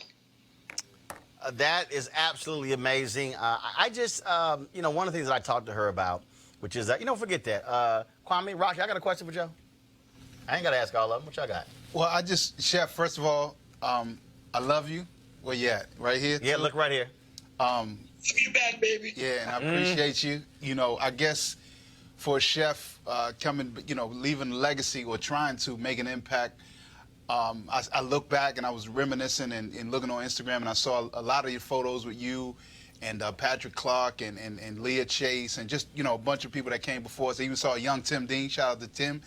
I just wonder what would be your charge to us, the next generation, or even the generation after sort of my generation, how to keep the legacy going and make an impact like Miss Leah Chase did and like yourself as well. Well, let me first share with you what she shared with me. About 30 years ago, I developed an organization called the United Culinary Association. It was a group of black chefs from all over the country, and we came together to be the Black Caucus within the ACF because we were paying dues with no representation. And so we decided that we were going to demand some participation and some things done to help us. Leah was very instrumental in that.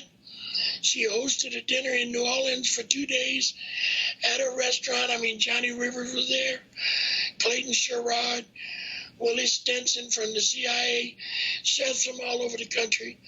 And we tried to come together with an attitude of going forward. And the one thing we came up with was the first thing we had to get professional chefs away from was denying their heritage.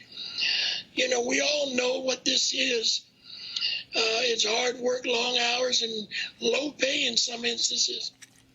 But the joy was that when people get a chance to eat what you prepare with your hands, it's rewarding. So what we tried to do is make people understand the contribution that African Americans have made to food in this country. Prior to 1983, there was no such thing as an American regional cooking. It was just good food and bad food. And good food came from the South because they weren't afraid to season it. And we were the backbones in the kitchen, the black hand in the pot. Wow. Kwame, you got a question?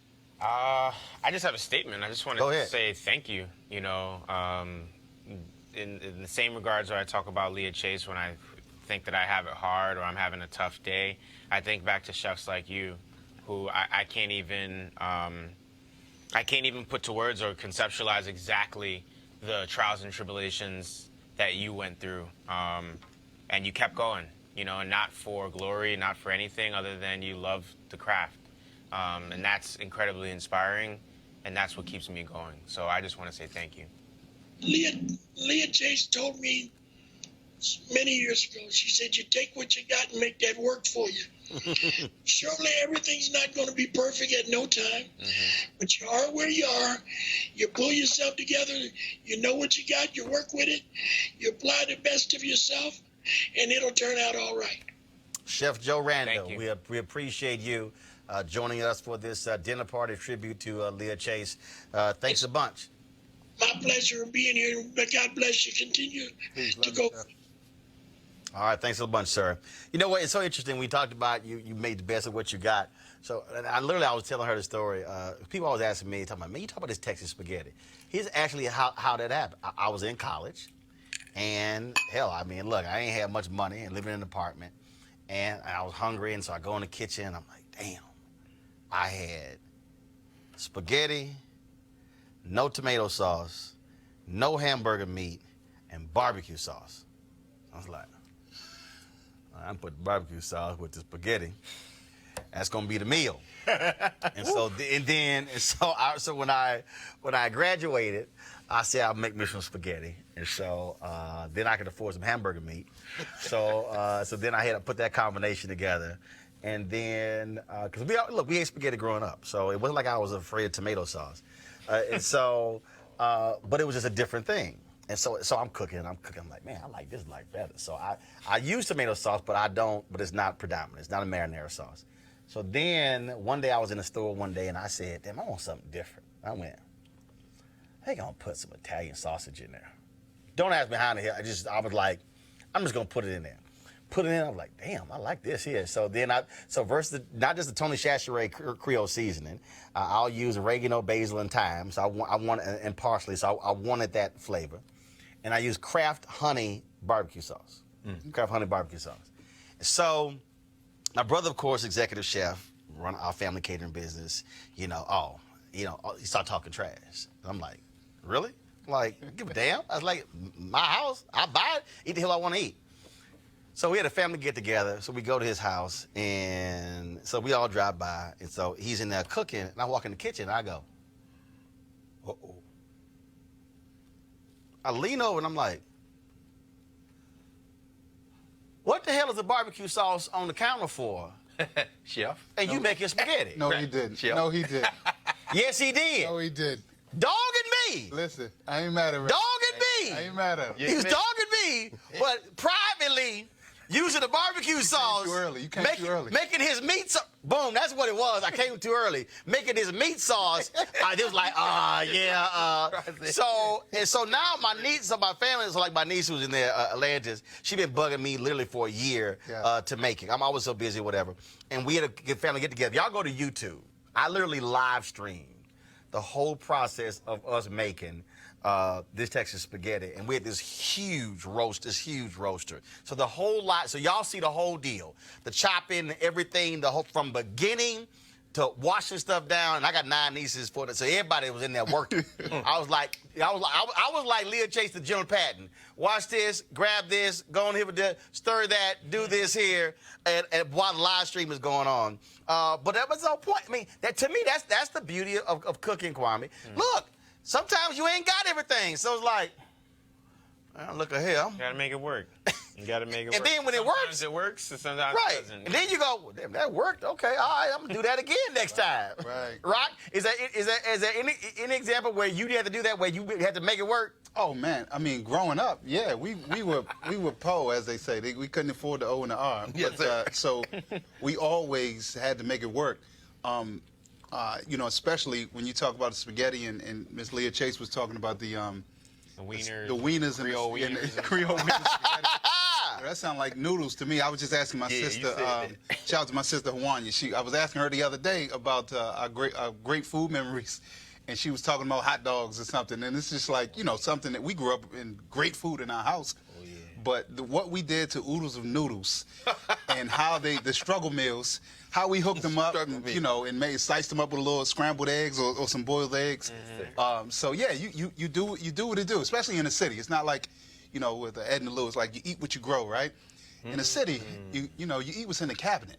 Yeah. And if you got some noodles and 2 eggs and some baking soda, you make some puffed up, or baking powder, you make some puffed up scrambled eggs. Yeah. You play a mind trick on yourself. Make you think you got more than 2 eggs, and you roll with it. Greg, you cook? No, brother, I eat. But but at Tennessee State, I was well familiar with ramen noodles and Jiffy cornbread, brother. That's what we ate. Talking about struggle meal. But you know, I wonder if that's why Nat Cole, who they say always liked his egg from her, from Montgomery, Alabama. I wonder if that was part of what Nat Cole had to eat growing up. And she talks about growing up poor. Like you said, they were on WPA relief fund as a child. Her father was, I think, a ship caulker and a farmer. Her mother did seamstress work. And they ate whatever they could get, although she did grow up part-time on the farm. But to the point that y'all raising, I mean, the improvisational nature of black food. Listen. I mean, that's unbelievable. And Kwame, man, when I'm hitting that jollof rice, and I love jollof rice, brother, but you got West Africa, and you say the Caribbean, you got some Trinidad and Tobago in there, too. I'm coming to your restaurant again, because what happens when you just go in the cabinet and say, I'm going to make alchemy? It's almost like jazz. Yeah. Well, if you think about it, you know, and this is a focal point of why I brought jollof rice, you know, because you asked me to bring jambalaya.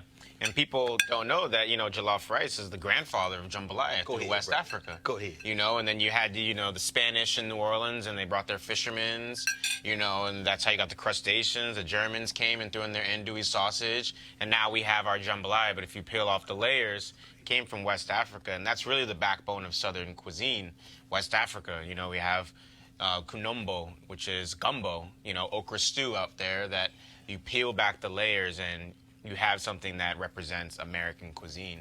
So there's no such, I don't think there's any such thing as fusion, you know, because like it's been fused long time ago out of necessity, out of human trafficking, you know, out of so many different circumstances that now it's just like if you think about the cultural history of a dish, it's easy to find what goes with that dish. That's why, you know, Michael Twitte's book is so phenomenal. I had an interview with him, and so if you missed that, just go to my YouTube channel and just type in Roland Martin and Michael Twitte, Twitty. It's a phenomenal conversation. And his thing is you talk about food, because next up is Carla Hall. So Carla was traveling today, and so I interviewed Carla on yesterday. And the crazy thing, it was supposed to be a 10-minute conversation, it went 50 minutes. And when I was talking to her, when I had Nikki Giovanni on, she had a new book out. And we literally talked about her poetry book for about 5 minutes. And for the rest of the 50-minute conversation, we talked about food. Yeah. She talked about all these different dishes. She talked about I forgot what she said. Maya Angelou, she said, yeah, she really thought she could make that, but she really didn't. But she was talking about it was like all these foods back and forth. And it was just it was an unbelievable conversation. We barely talked about poetry. So the thing that Carl and I talked about, y'all about to see this, is that is the thing that food is the link. It's the common denominator. It brings people around the table with different backgrounds. And you're able to talk, you can do whatever. And I just think about, like, every time you have a get-together at a house, okay? I had a party at my house. It was a 10,000 square foot house, 3 levels. Guess where everybody was? Around the kitchen. In the kitchen. Now, thank goodness it was a good-sized kitchen, but it was like, I was like, hey, y'all, that's a whole, like, the bottom floor. Empty. It was like bar down there, wide space. No, didn't nobody want to. It's the kitchen. Yeah. I mean, it is that central location. So for my family, that's why, you know, every house I've had, the kitchen flows right into the living room, because that's just where we are. Yeah. So ain't no sense in having a cordon-off kitchen. Look, just go, y'all. Kitchen, living room, boom, everybody right there, all together. All right, y'all. Carla Hall, Chef Carla Hall, you know, of course, from the Chew, of course, all of the great work that she does. She, of course, wanted to be here, but we had an opportunity to talk with her yesterday to get her thoughts about Leah Chase, and here's that discussion.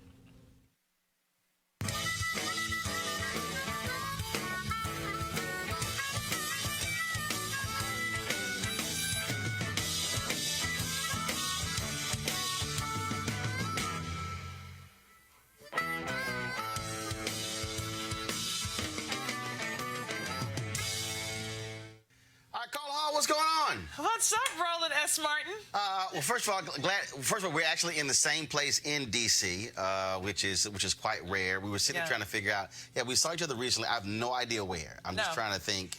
it was. The reason we can't figure it out is because we're always traveling and we're always in another space doing Right. events. So it's like I don't know if it was L.A., if it was New York, Yeah. if it was. I have absolutely no idea. Me either. But it's all good. It's all good. Well, I have you here because, of course, over the weekend we lost the great Leah Chase, and she was, I mean, absolutely great woman. And when we were talking, so you had the opportunity to actually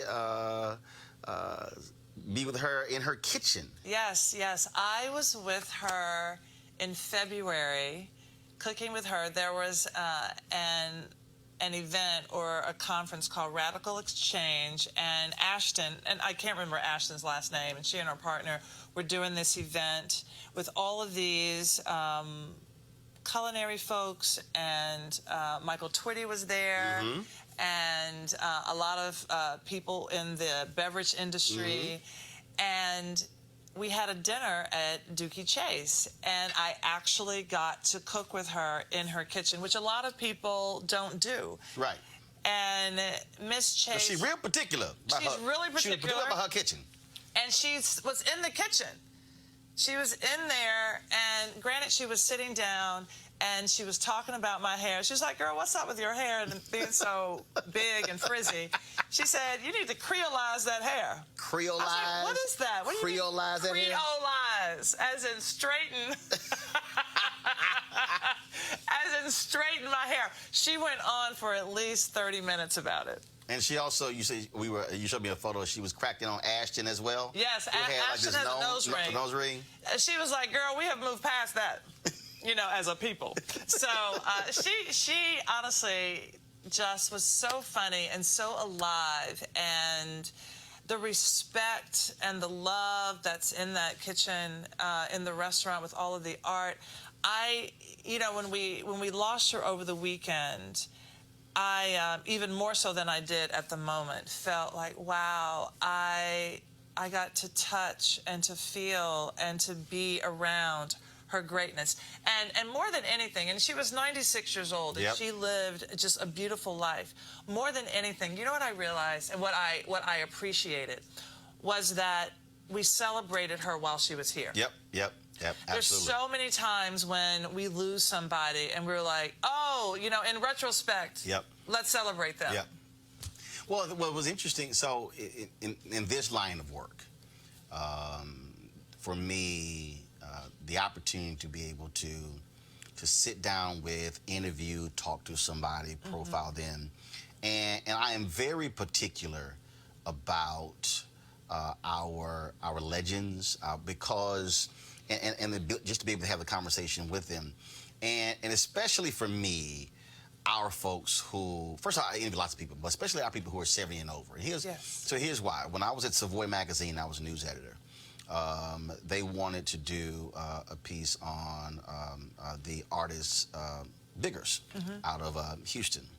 And it was supposed to be, I forgot the year, but it was like for like the November issue. Then they pushed it. I had talked to his wife.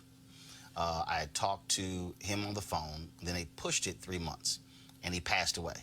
I think he was 77 when he passed. And I vowed then, I said that will never happen again. Yes. And so I'm very sort of like anal about these amazing African Americans who are doing stuff and getting their story on tape. Yeah, and just intentional because, you know, it's all well and good after the fact, but I feel like after the fact there are, with everybody else, it's a box to tick off. You know, let's focus on them. Oh, they were so great. If they were so great, why weren't you focusing on them when they were here with us? And I was there with, I was actually hosting the James Beard Awards in 2016 when Leah Chase won the Lifetime Achievement Award, or she was being recognized. And that was 2016, so that's 3 years ago.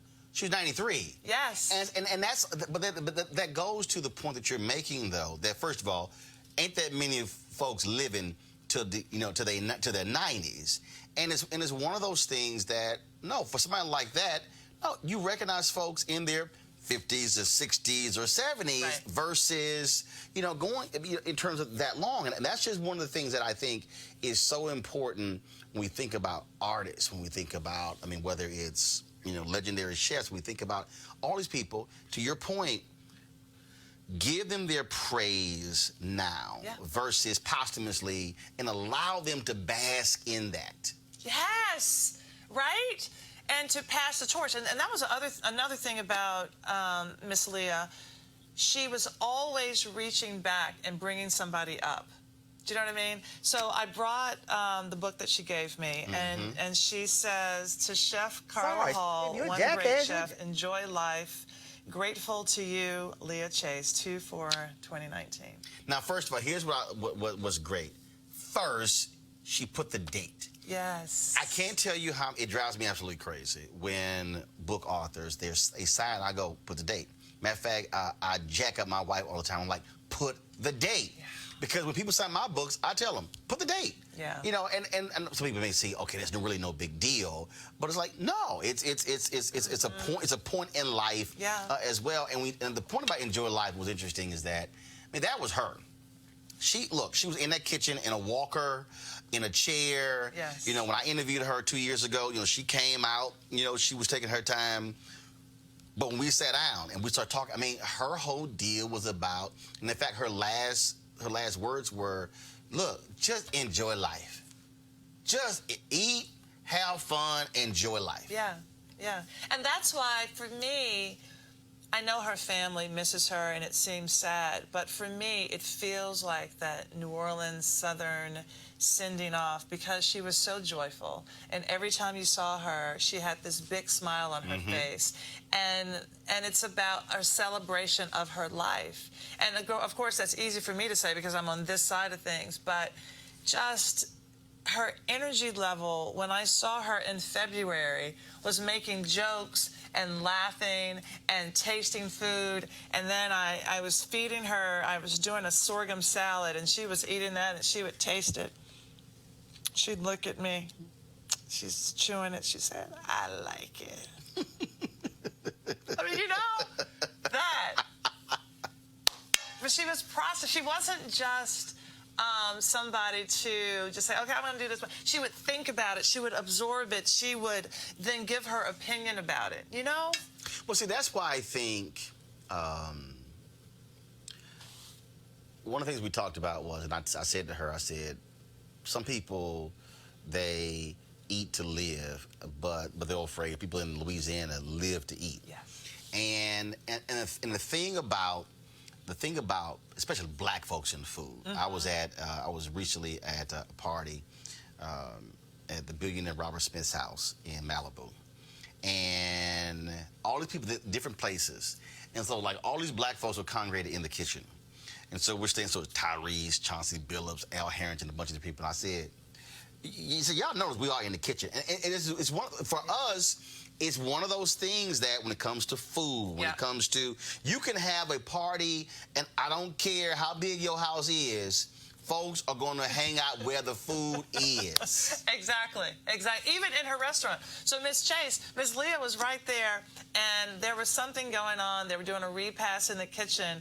There were about 50 people. We're prepping now for a dinner that night. 50 people coming through, taking a picture, because that's what it was. Even at her restaurant, people were coming through the kitchen. Right. Her desk was right there in the entrance, between the dining room and the kitchen, and they were like, this is what she does. So, and it wasn't off limits. Right, and that's the piece. Right. One of the other things that obviously when you think about this history, first of all, that location, you think about the people who came through. That's the other thing you talk about her life, the people who she literally fed. She fed a who's who of America, but absolutely Black America. Absolutely. All of these people coming through the civil rights meetings that were happening there, Martin Luther King, of course, President Obama. But when she said, you know what, my place is going to be integrated, better to ask for forgiveness than permission. I don't care that it's against the law. This is what we're doing here, hats off to her for that. talk about the respect that other black chefs have, because the reality is, when you think about when you look at all of these. In fact, we were at the Boulé Convention last year. You did this session with these, and then you talk about food, and they were fusing in from Africa and other countries. That you sort of had. Let's just be honest. You had this sort of this white standard. Right. Okay, right. In terms of, who gets, who's the 5-star chef or the 4-star, whatever the heck it is, and who's the award-winning chef, as opposed to, for us, black people, we've known people who can cook. Yeah. Who can throw down. That's right. Who don't have any awards hanging on their wall, and don't also abide by whatever somebody else's licensing standards. And you're like, oh, no, I'll put my grandmama up against any of y'all French chefs or whatever when it comes to who throw down. Yeah. And that, to me, also speaks to who she was. Yes, she got these awards and accolades, but she was a down-home black woman cooking. Yeah, yeah. And she didn't even set out to study that. She started working, and she loved food.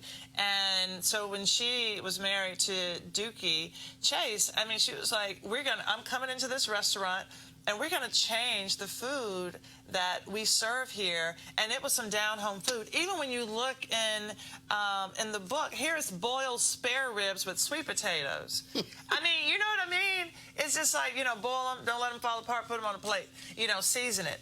And I think there is something about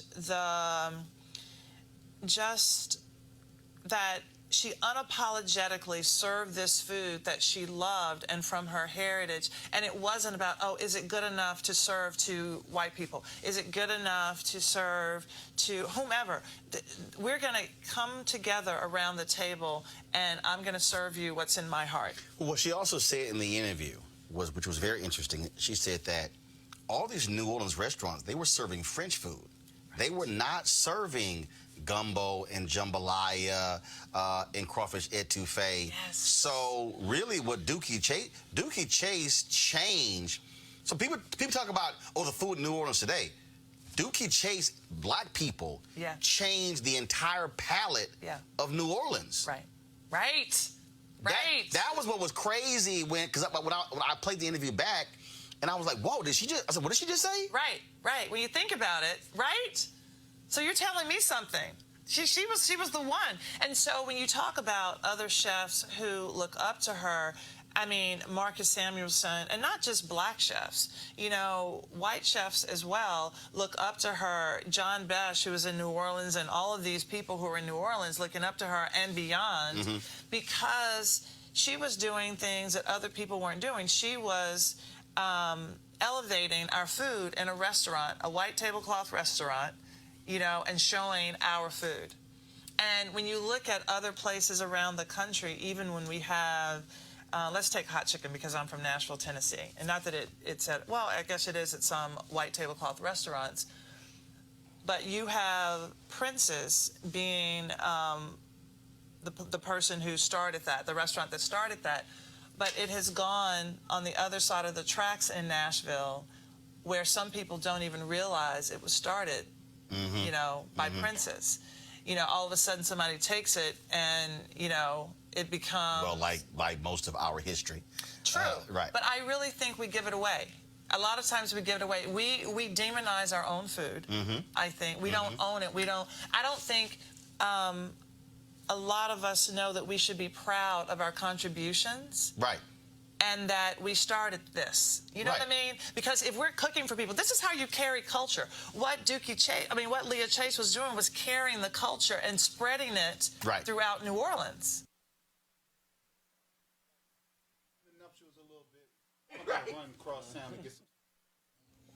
Is that it? All right, folks, that was the Carla Hall interview. Joining us right now on the phone line, folks. We were supposed to end at 8 o'clock, but there's no way I could not get this man's thoughts and perspective on Leah Chase. My alpha brother, former ambassador to the United Nations, former mayor of Atlanta, lieutenant to Reverend Dr. Martin Luther King Jr., a man who is accomplished in his own right, an amazing brother, Ambassador Andrew Young. Doc, how you doing? I'm all right, but you should start out. I grew up about 6 blocks from Inductee Chase. I know that. That was going to lead. That was the first question. That's why I said we got to hear from Andrew Young about Leah Chase. Yeah. No, it's she's a wonderful spirit that will always be with us. They'll always be talking about Sister Leah. And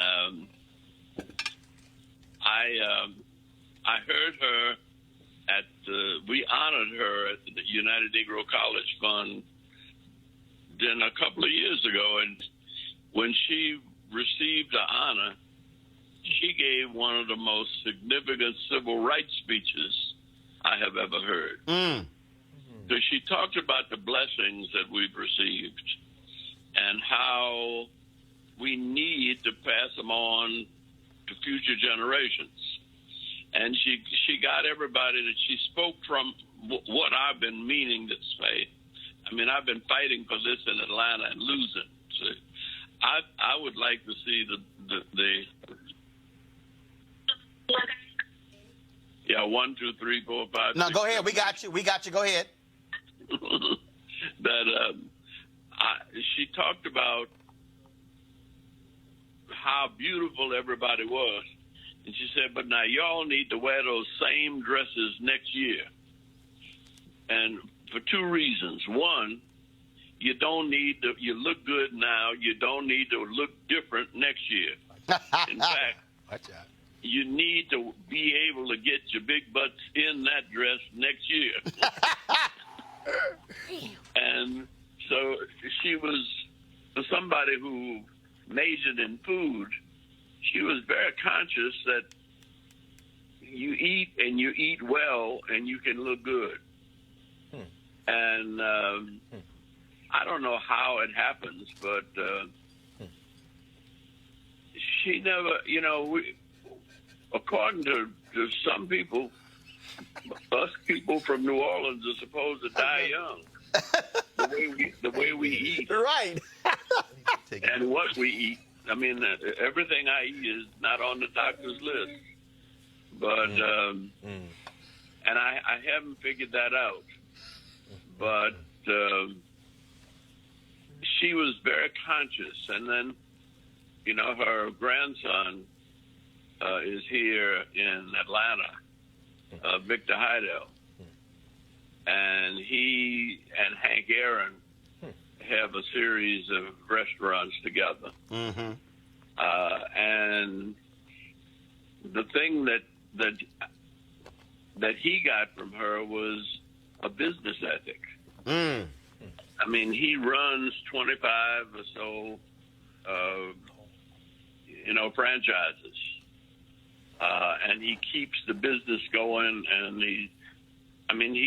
he's about business. And he's also, they say by their fruits you shall know them. He also supports an orphanage in Haiti. And he goes down there once a year. And he's on the board with another young lady from New Orleans, Panchita Pierce, on her foundation in New York, where they're helping, people who were in a Catholic mission.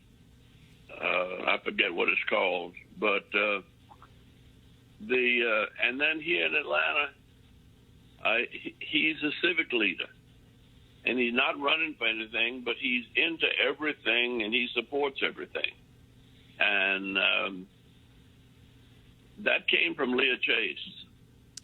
Ambassador Young, what was amazing was the meetings held there, the civil right workers she fed, the people who would come there. She said, I would give them some gumbo and some fried chicken, and they would go out there, whether they were freedom riders, SNCC workers, SCLC workers. You can't have a movement unless folks are able to eat. Well, yeah, but just like Pascal in Atlanta, yep, the meeting and the planning was done at Inductee Chase in New Orleans. In fact, SCLC was founded in New Orleans in 1957. Wow. Now, I was not in that meeting. I was still living in New York. But I'm sure they could not have gotten a founding without Martin Luther King going by Dookie Chase. Well, she fed a who's who of America and certainly a who's who of Black America. You know, I'm sure there's somebody out there who's probably saying, Roland, why in the world would you sit here and going past 2 hours celebrating a chef? But I certainly believe, Ambassador Young, that we've got to give our folks they do.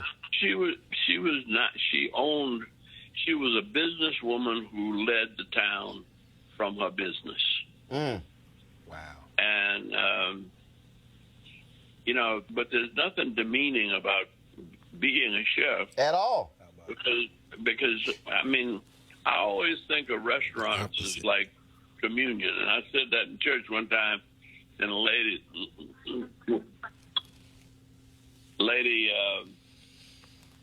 know, kind of took me down about it. But I said, you know, that Jesus said, when you break bread and drink wine, I'll be with you.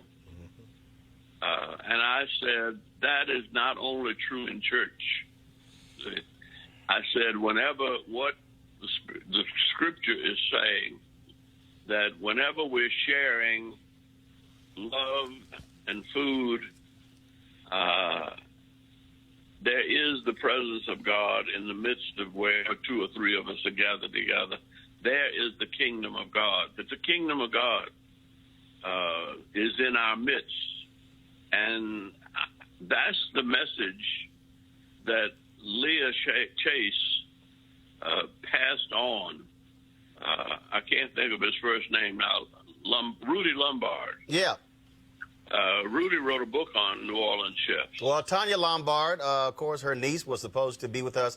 The family is still grieving, and so, matter of fact, I'm texting her, letting her know how well the show is going. You know, we've certainly lost a great one. She lived 96 years. She packed a whole lot in those 96 years, and I just wanted to definitely be able to hear from you. You just turned 87 years young in March. And That's right. you still handling your business. I heard you were down at Operation Hope's Global Hope Forum, teaching as always. And it's always great, the chance to talk with you. We appreciate you, we love you, and we thank all that you've done for us. And thanks for joining us at Roland Martin Unfiltered. And I appreciate you always return my phone calls when I call. All right, God bless you. All right, my brother, thank you so much. And thanks for telling the world that the spirit of Leah Chase has gone home, but is still with us in all of those who have broken bread in her presence. Absolutely. Andrew Young, we appreciate it. Thanks a lot. All right. It's always something, Kwame, talking to cats like that. Yeah. Always.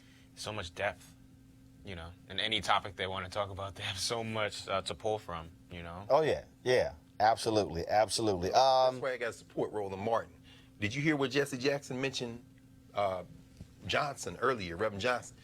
Jackson, rather, not the Joseph Jackson. Those young cats had to break with the Baptist Convention. Yeah. SCLC was the young ministers. I'm saying that to say this. When you young people go back and listen to this broadcast, this conversation, get your notebook out. There's a whole curriculum that's going to have to accompany this 2 hours and a half. Ashton, young lady, Carla Hall talked about her. Ashton put on this event in February at Dookie Chase's. Carla said definitely give her a call. I wanted to be sure she's going to be our last guest before we go here. Ashton, Ashton, how you doing? I'm doing well. I'm doing well. It's great talk to you. I wanted just to get your thoughts. You organized this event, Dookie Chase, took place about 3 months ago. Just your thoughts about just the fabulous Leah Chase. I'm sorry, can you say that again? You kind of broke Just up. your thoughts about the fabulous Leah Chase. Oh, well, so the dinner that I did at Dookie Chase was a part of a larger symposium and conference that focused on Black people's contribution to hospitality. And I thought that I was just going to go into Dookie Chase, talk to Miss Leah Chase, get her to say yes, she was going to work with Carla Hall, and then that would be it. And that's not what happened. What happened was I spent 2.5 months going into Inductee Chase, asking for her blessing, getting to know her before she finally was like, yeah, okay, I'll do this dinner. And I can say she changed me. I mean, there was days as a Black woman who's in the hospitality industry and owns her own business, there were days where I was really having a hard time.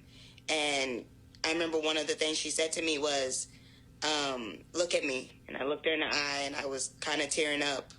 And she said, this ain't made for the faint of heart. She said, I never took you to be someone who would back down from a challenge. And I said, I'm not. And she said, okay, well, wipe your tears because we got work to do and we got a dinner to put on. And, you know, she gave you that grandmother, hard, tough love, but still was so warm. And she taught me a lot about running a business.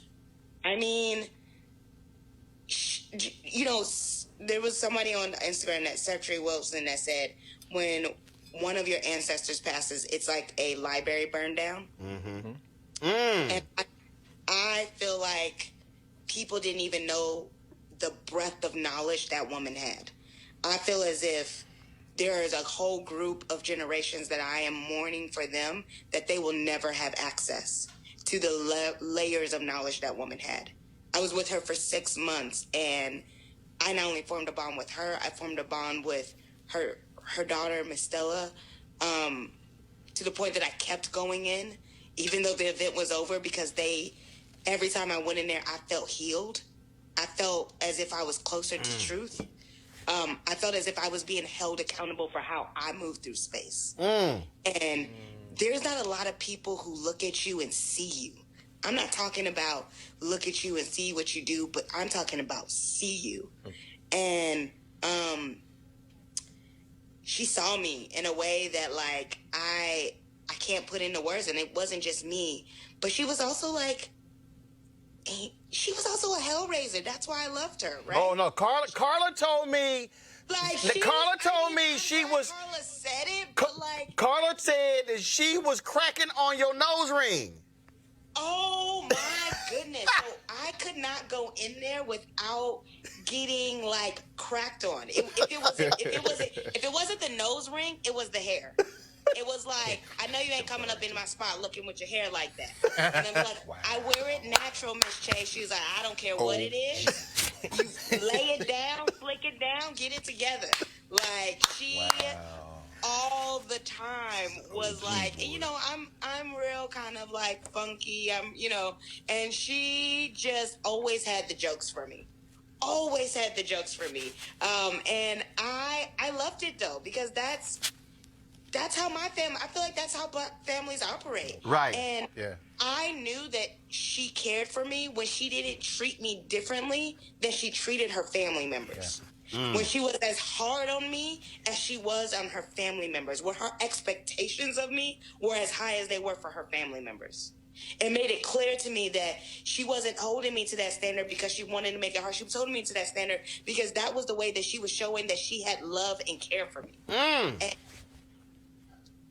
not a lot of people love you like that anymore. Not a lot of people love you with accountability so that you can get to the next level. And I will always be grateful for that.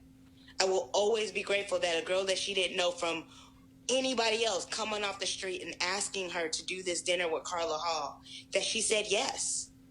And that she told me, when she said yes, she said, I'm doing this because I believe in you. So don't you disappoint me. Heck of a challenge. Ashton, we appreciate it. Thank you so very much. Thank you so much. An amazing Thank you figure. for honoring her. I appreciate it. Thanks a lot. Bye. That was a sermon right there, y'all. That was a word. Yeah. Well, I had some of my staff members, they went down to that dinner because it was, you know, celebrating female hospitality and hospitality people in the hospitality industry of color. And they told me about how amazing that dinner was. And I wanted to tell her that, but your dinner was great. We got a number. Okay. We'll get a number. Have you call it. Yeah. Rock, final words. Well, first, Roland, I don't know. You know, you do a lot. I mean, that's an understatement. And, you know, I applaud you for everything that you do for our community and our voice. But this, as a chef, this really rings special and true for me. So I just want to thank you personally and for all the other. I know there's so many, you know, chefs you could have up here, but the fact that you're honoring her, I know it's really important to you, but it's extremely important. Not just she was more than a chef, and just what Ashton sort of alluded to or really stated emphatically. There's so much knowledge and story behind the food. Like, it's not about the chicken, it's what's behind the chicken. That's right. So I want to thank you and tell you I really appreciate that. And the last thing I'll say is that Ms. Chase reminded me of my grandmother. She reminds me of my mother, of my aunts. And I know because people were traveling, it was an all-male panel up here in the studio, but we gotta celebrate and we gotta remember that black women put us here. I don't care what type of food we cook. Women started all of this, and the black woman in this country, right, like Leah Chase, gave us, is not just the food. And we have to remember that, especially as a chef, but as people moving forward. I think it's extremely important for us to honor that legacy and to carry on. So thank you for doing that today. I really appreciate it. Great, Carl. Absolutely. I want to add my thanks, Roland. I mean, you know, Ashton and Carla and then Rock and Kwame, the next generation has taken the baton, her own grandson and the next generation. And you cats burn it up in here today, man. I mean, I'm just sitting here like, whew, still echoing. And I couldn't leave here and not, you know, I can't go back home to Nashville if I don't mention the fact that I'm an eater, but my first great chef was Catherine Carr, my mother. Their hot water cornbread, chitlins, which I, you know, still partake of every once in a while. But the last thing I say is this: the last time I was in New Orleans, the last thing I did before I got on the plane was stop by Inductee Chase. One thing I'll agree with Ralph Ellison on is this: my strength comes from. Your mic fell off. Hold on. Let's get your mic. Your mic fell off. You did it? Yeah. All right. Let me pull it there. Yeah, we want. I got you. Keep going. Oh, you got me? Yeah, we want to get you. Oh yeah. Did it fall off? Yeah. Oh, I appreciate it. There we go. All right, we got I'll it. say it right quick. Go ahead. Like I said, shout out my mother, Catherine Carr, the first great cook that I ate from. So another black woman, as you said. Yeah, go ahead and clip it on. Just clip it on. So Leah Chase, of course, coming out of a tradition where her own mother raising her with her father, and then getting that cooking gene into the space where she then comes into that restaurant where her mother-in-law was, and they battled. I mean, part of the reason there are red walls in Inductee Chase is because she said, I got to get rid of this pink and blue. My mother-in-law loves this pink and blue. But at any rate, last thing I did before I left New Orleans, last time I was in New Orleans, was stop by Inductee Chase and get a bowl of what I always eat in New Orleans, and there's no place to better eat it than Inductee Chase. And like Ralph Ellison said, my strength comes from Louis Armstrong. That's one thing I agree with him on. Every day of his life, they said Armstrong did two things. I won't mention the other one, but the thing that he ate was red beans and rice. Yeah. So I had me a bowl of red beans and rice and got on the plane coming back here. But I'm telling you right now, Leah Chase will always be alive, because as long as you cats are burning in the kitchen, and that's always going to be the case, we will have a place to come together to plot our liberation. So I feel like the future's in good hands. Appreciate you, Roland. So, folks, my final thoughts. So this is how this whole thing got started, literally. Monday, I was sitting in the office. I was thinking about how we're going to pay tribute. In fact, what happened was the interview that we had with her, we were going to run it on Monday. Something happened with our hard drive. So I said, well, we'll just run it tomorrow. So then I'm sitting in the office. And then I said, why don't we do something different? Why don't we call this person? So it literally started with, hey, who's here? What chefs could we call? So, of course, I always talk to Rock. We've always done stuff. Like, well, call Rock. So then I said, hold up, Carla Hall. I got a number. Call Carla. And we had Michael Twitte on the show. I said, well, call Michael Twitte. And then I went with Tanya Lombard, her niece. I know Tanya. Then I looked out of the window, and so this table is actually behind this counter. Normally, this is not our set. And I said, how high is that table? And I said, what if we do a dinner party?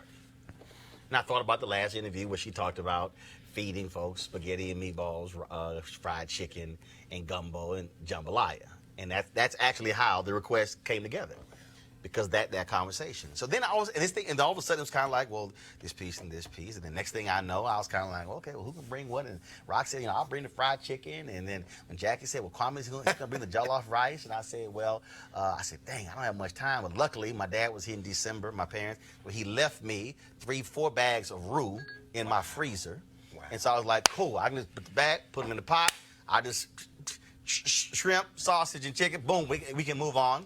And then I thought about the spaghetti and meatballs, and I was hoping another chef would make that. And I'm like, well, what the hell? My niece been bugging me about making Texas spaghetti, and that's how this whole thing came together. And so I was in the store last night, and so we tablecloth and the glass, and people give me all this alcohol y'all don't even drink, so I just say, just bring all this wine in. So they gonna take this stuff home because I don't drink this stuff. And so we began to put this thing together, and so then I said, well, let's push it from Tuesday. Tanya couldn't do Tuesday; she said I could do Wednesday, but again, she had to cancel, and I appreciate her just even considering it, and I appreciate the whole Leah Chase family. But you heard me tell Carla Hall this, you heard me say it earlier, that John Biggers story. Not being able to interview John Biggers and waiting because the magazine pushed it has forever changed me, because anytime I come across one of our ancestors, we gotta have their story. Every time I see one of our greats, I want to get them on tape. I don't care with the camera, I don't care what it is, because I'm so conscientious of their voice and being able to hear. You heard Ashton saying losing one of our elders means losing a library. That's why for me, Harry Belafonte, Hank Aaron, I mean, I can go down the line. This is also why black media matters. Because the reality is, no mainstream cable network would have even remotely thought of this. If anybody who's a black host of any one of these shows went to their bosses and said, I want to do a 2-hour special on Chef Leah Chase, they would get laughed out of the office. The reason it's important is because we shouldn't give this level of attention to the likes of just and Aretha Franklin. Think about when Maya Angelou died, we did the special on her. When Ruby Dee died, we did the special on her. Whether it was Muhammad Ali, we had that particular special. Every time one of our greats, we always did a tribute because I believed we needed to be able to tell the story. Nelson Mandela, we called in Ron Dellums, and we called in all these different people. We called in Carolyn Hunter Williams, who was the sister who worked at Polaroid, who was with Ken Williams, with the Polaroid Revolutionary Workers. They're the ones who actually started the divestment campaign against apartheid. They started before the CBC did. We had her on the show. Other networks were not going to have her on. Y'all keep hearing me tell you why we have to have this. Because if we don't have these platforms, we don't have the place to be able to hear these voices. Let's just be real honest. You wouldn't have heard the things that Kwame had to say and Rock had to say and the reflections of Greg and John Murray and Joe Randall and Carla Hall and Ashton and Reverend Jackson and Andrew Young and Marc Morial if you have no place to do it. So you can have thoughts and memories, and yes, you can share those things on Instagram and on Twitter, but it's a different thing when you begin to put those things together, just like a meal. You can have a glass of wine by itself. You can have a piece of chicken by itself. You can have a bowl of gumbo, jollof rice by itself, but it's a whole different deal when you put it all together on the table and you have a full meal. That's what this is all about. I turned 50 in November, and I could have easily said I'm going to work for a mainstream media outlet. I could have easily knocked on doors and say, oh, please, please, please, can I be a contributor? What can we do? I said, no, we're going to do this here. And there's people who told me, you're crazy, you shouldn't do this here. People said, look, how much is money going to cost? And the reality is, it has cost. I said this, people, my staff knows this, I don't get a salary from this show. We have not built the show to the point where I can pay myself. This is no different. They can probably attest. This is no different when you start a restaurant. Yo, you got to pay everybody else. You got to pay the food bill. You got to pay your grocery. You got to pay your distributor. You got to pay your staff just to keep the doors open. But the point is to build it so you're able to do so. We must be able to have something that is ours. Dookie Chase's was ours. Pascal's was ours. Sylvia's was ours. they were places that we could congregate. Sweats in Nashville, that was ours. You had restaurants in Houston and other places, ours. This is why Roland Martin Unfiltered exists. Because I am not asking somebody white, can I? I'm not begging them, can you please give Leah Chase 30-second mention on the air? No. That's why Ebony Magazine mattered so much under John H. Johnson. That's why Jet Magazine mattered so much. That's why Chicago Defender mattered so much under Robert Abbott. That's why the Land Daily World mattered so much under A.I. Scott. That's why the Pittsburgh Courier mattered. That's why Ida B. Wells mattered. That's why Frederick Douglass and the North Star mattered. That's why all of these black media outlets mattered, because we didn't have to ask somebody else, please, can you tell our story? The first black newspaper, Freedom's Journal, said in March of 1827 in its lead editorial, we wish to plead our own cause, and too long have others spoken for us. We are at a point where we're 24 years away from America being the nation majority people of color. And how sad will it be if we don't have restaurants to serve our food to our liking with our seasoning? How sad would it be if we had places that didn't play our music? How sad would it be if we don't have media outlets that controlled and told our story the way we wanted it to be told? I ask of you to support this show, not because, because of what I've done in the past. No, because when you support this show, you support the future stories like Leah Chase. And here's also why you support this show. Because 30, 40, 50 years from now, 60 years from now, 70 years from now, when someone else is talking about Rock Harper, they're going to be able to pull this interview. Talking about Kwame, they're going to pull this tape. But if the tape doesn't exist, they will not be able to show it. That's why we must control our narrative. Do you support us, folks? Go to RolandMartinUnfiltered.com. You can join our Bring the Funk fan club, Cash App, PayPal, Square. And here's my last point. If black folks did not go to Dookie Chases, it wouldn't exist today. If black folks don't support other entities, they do not exist. We also must fund our freedom. For us, by us. It's not a slogan. It's a lifestyle. It's a mantra. It is a state of mind, which means that we have to actually do it. And so we certainly want to extend our condolences to the Leah Chase family. Her homegoing will be in the next few days. New Orleans, of course, has a huge celebration on their hand. They're not mourning her. They celebrate in New Orleans. 96 years of life. And so I want to thank every person who contributed to this show, our staff as well. They want me to stop talking because they want to go eat some of this food in the back. And so right now, our last thing is, Rock, you can go ahead and bring the bread pudding out. All right. So I have put out something on Twitter, and I said, can somebody in the DMV bring the bread pudding by? And Rock texted me while I was cooking. Rock said, yo, I got the bread pudding. And so, folks, I want you to share this video. But again, I want you to support us as well. I would love nothing more than to have 1,000 of our folks contribute at least $50, whether it's each month or whether it's a one-time payment, to join our Bring the Funk fan club. This is why we do this show. This is why this show matters, and we need you to make it happen. Folks, I'm going to see you tomorrow right here, Roland Martin Unfiltered. Have a great one. Enjoy your meal. We are about to enjoy this bread pudding. Holla!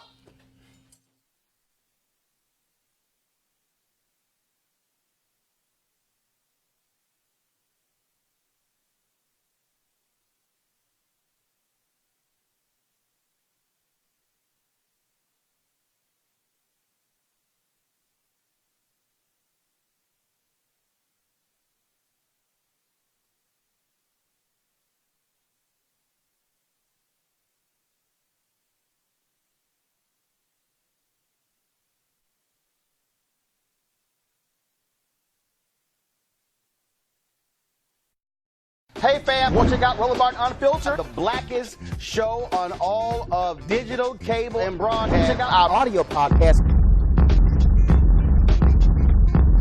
There's only one daily digital show out here that keeps it black and keep it real. As Roland Martin Unfiltered. Press play. You want to check out Roland Martin Unfiltered?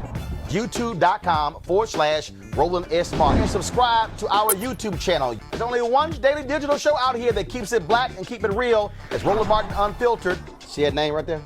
Roland Martin Unfiltered. Like, share, and subscribe to our YouTube channel. That's youtube.com/Roland S. Martin. And don't forget to turn on your notifications so when we go live, you'll know it.